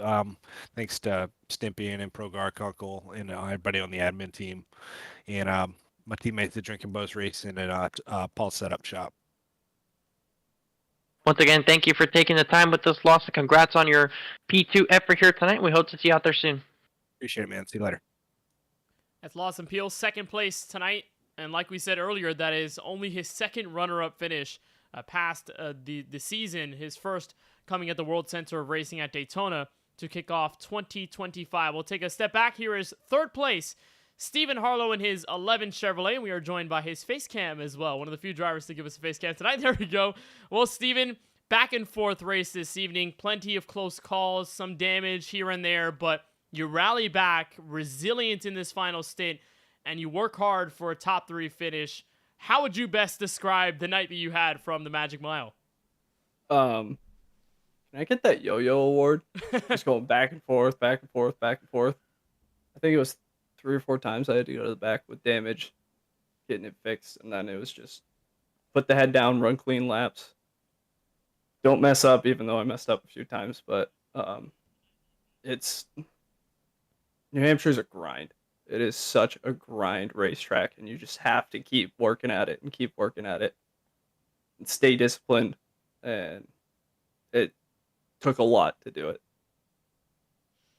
And a lot of it comes with learning this track. You know, Ross had told us, you know, the way this track races, it's easy to, you know, get eager on yourself. You may have the best lap ever, and then all of a sudden the car just washes up or gets loose. And we saw many moments where you were fighting this race car just to keep it straight in the corners. What did you see mostly from behind the wheel, and what challenges did New Hampshire offer you tonight? Just insanely loose off the corner. I think everyone would say that if you asked them. Entry is sketchy. If you overdrive even a little bit and you're carrying brake in the center, you're gonna break loose if you cross a seam. And then just it's so hard to stay disciplined rolling through the center. That's the best way to get around, and it's the best way to take care of your tires too. Well, your best finish of this season, which used to be 6th, now it's a top 3 finish. So the progression continues upwards in 2025. And as you build this momentum, I think I wanted to share the highlight on the paint scheme that you're running tonight. You gave us a bit more detail in the Discord earlier this afternoon, but tell us how special this paint scheme is in honor of Sue and in honor of Project Hopener that you have on the card tonight. Man, it's huge. Anyone from the area knows that the Hopners are probably some of the nicest people around and the best people to know. They're always active in the community. They're everywhere. Joe, the dad, he coached me in everything growing up. They did everything in the community that they could to stay involved and be around people. After they lost their son, Paul, it was, all hands on deck to create some sort of a support system for teenagers in the same, or young people in general, in that same position and situation that Paul was in. And just being able to show that you're never alone in life. You're never away from people that love you. And, for them to get hit with another loss is just, it's heart-wrenching. And I wanted to do something that would be special for them and, give a little love to them in a really difficult time. It is very special, and I think we say on behalf of us, we're very happy that you're giving awareness to this, and it'll be great to see this paint scheme make some more starts in the foreseeable future. Maybe it becomes the mainstay for the rest of this season, but you put it in a good place tonight, 3rd after a hard-fought race here at New Hampshire Motor Speedway. Before we let you go on your first podium of the season, anybody that you want to give a shout-out to or thank for tonight's action? Yeah, well, obviously I got to thank Project Hopner for being an amazing sponsor and always giving me the support I needed. Same goes for Warrior Soar and Team Watson Racing Setups. All of you guys for putting on this broadcast. I know it's chaos at some points, but it's great to have some announcers and broadcasters of your caliber to cover what we do. Thanks to the admin for putting on the race. Stempy was talking all about how fun Loudon was going to be, and I think it brought entertainment for sure. Got to say thank you to the family watching at home. Big props to Ross for the win, and thanks to my girlfriend for supporting me in this too. Couldn't do it without her. Well, we really appreciate the time, Steven. I'm going to correct myself. 2nd podium of the season. You had a 2nd place finish at Phoenix, but the finishes are rolling in your direction now. The positive momentum is swinging your way after this week. So maybe after the All-Star break, things will be great from there on out. Steven, congratulations on the podium, and best of luck as we head to the All-Star race and then Talladega to kick off the rest of the regular season. Awesome. Thank you so much. That's Steven Harlow in the 11 Chevrolet. Drives it into 3rd here from the Magic Mile. So that wraps up our broadcast interviews for tonight, and we move forward. Francisco, I have no idea how Martinsville's going to go. You and I are going to be at Homestead at Miami Speedway, so we may not be able to bring the coverage for that race, but the paperclip in all of its essence is wild. It is tension-filled. It is chaos-filled. Whatever you can use to describe Martinsville, it'll probably fall into that banner of what is happening. It's going to be crazy, and for it to be the All-Star race, good decision by the admins. They want to see things go wild. All-Star race it is. Martinsville next week. Yes, with a big grin. Martinsville, Yes, I mean it's chaos. It's difficult. It's everything tempers flare, and it's a non-points race. So if you got beef with someone, that's probably the best opportunity to let that loose and just let it go. We saw Tyler Murray a couple weeks ago during one of the 4 wide off weeks. He decided to have just a little fun race at Martinsville, and that was exactly what it was for, so that everybody could get the anger that they had with each other out of their system during the off week. So I think it'll be probably on the better side that we'll be at the actual racetrack next week instead of in the booth. Just a lot of mayhem that will be going on at Martinsville, even if we aren't able to bring it to the viewers. But we will definitely have a great time next week for sure. Well, hear the twist for this All-Star race at Martinsville, because we have been racing this entire schedule with NASCAR Next Gen cars. We're not racing stock cars at Martinsville for the All-Star race. We're going to take the Mazda Miata MX-5s around Martinsville, sort of like how the Mazda Cup Series went there in real life at Martinsville not that long ago, and crazy races with the MX-5s at Martinsville here in the sim. Yeah, no different. It's going to be a lot of fun when we get down there to Martinsville, Virginia, and have that all-star race. So everyone's going to have their set of fun. But then we get back into the mode of all-star points racing for the championship. We'll be at Talladega Super Speedway at the tail end of March. That is a 2004 themed race. So you'll see drivers in their best 2000s paint schemes with these cars at the 2.66 mile behemoth over in Talladega, Alabama. So you may not want to miss that one. March 30th, 2025. It'll be at 8 p.m. Eastern right here on the KBueno Racing Network YouTube channel for all of your DTH Cup Series action. But from here in New Hampshire, that's where we send it off. And that's where we say goodbye as we head into the All-Star break to cut the midway portion of this regular campaign. For Steven Stepien, Chris Progar, and the entire admin team at the Droppin the Hammah Cup Series, for everyone at the KBueno Racing Network, Charlie Beyer, Keelan Belsha, Eli Comerford, and for our crew on the broadcast tonight. For my colleague alongside, Francisco Bacallao, I'm Kenneth Bueno, waving so long from the Magic Mile, where the wand turns to Ross Harlow finds his magic moment, win number 1 in 2025.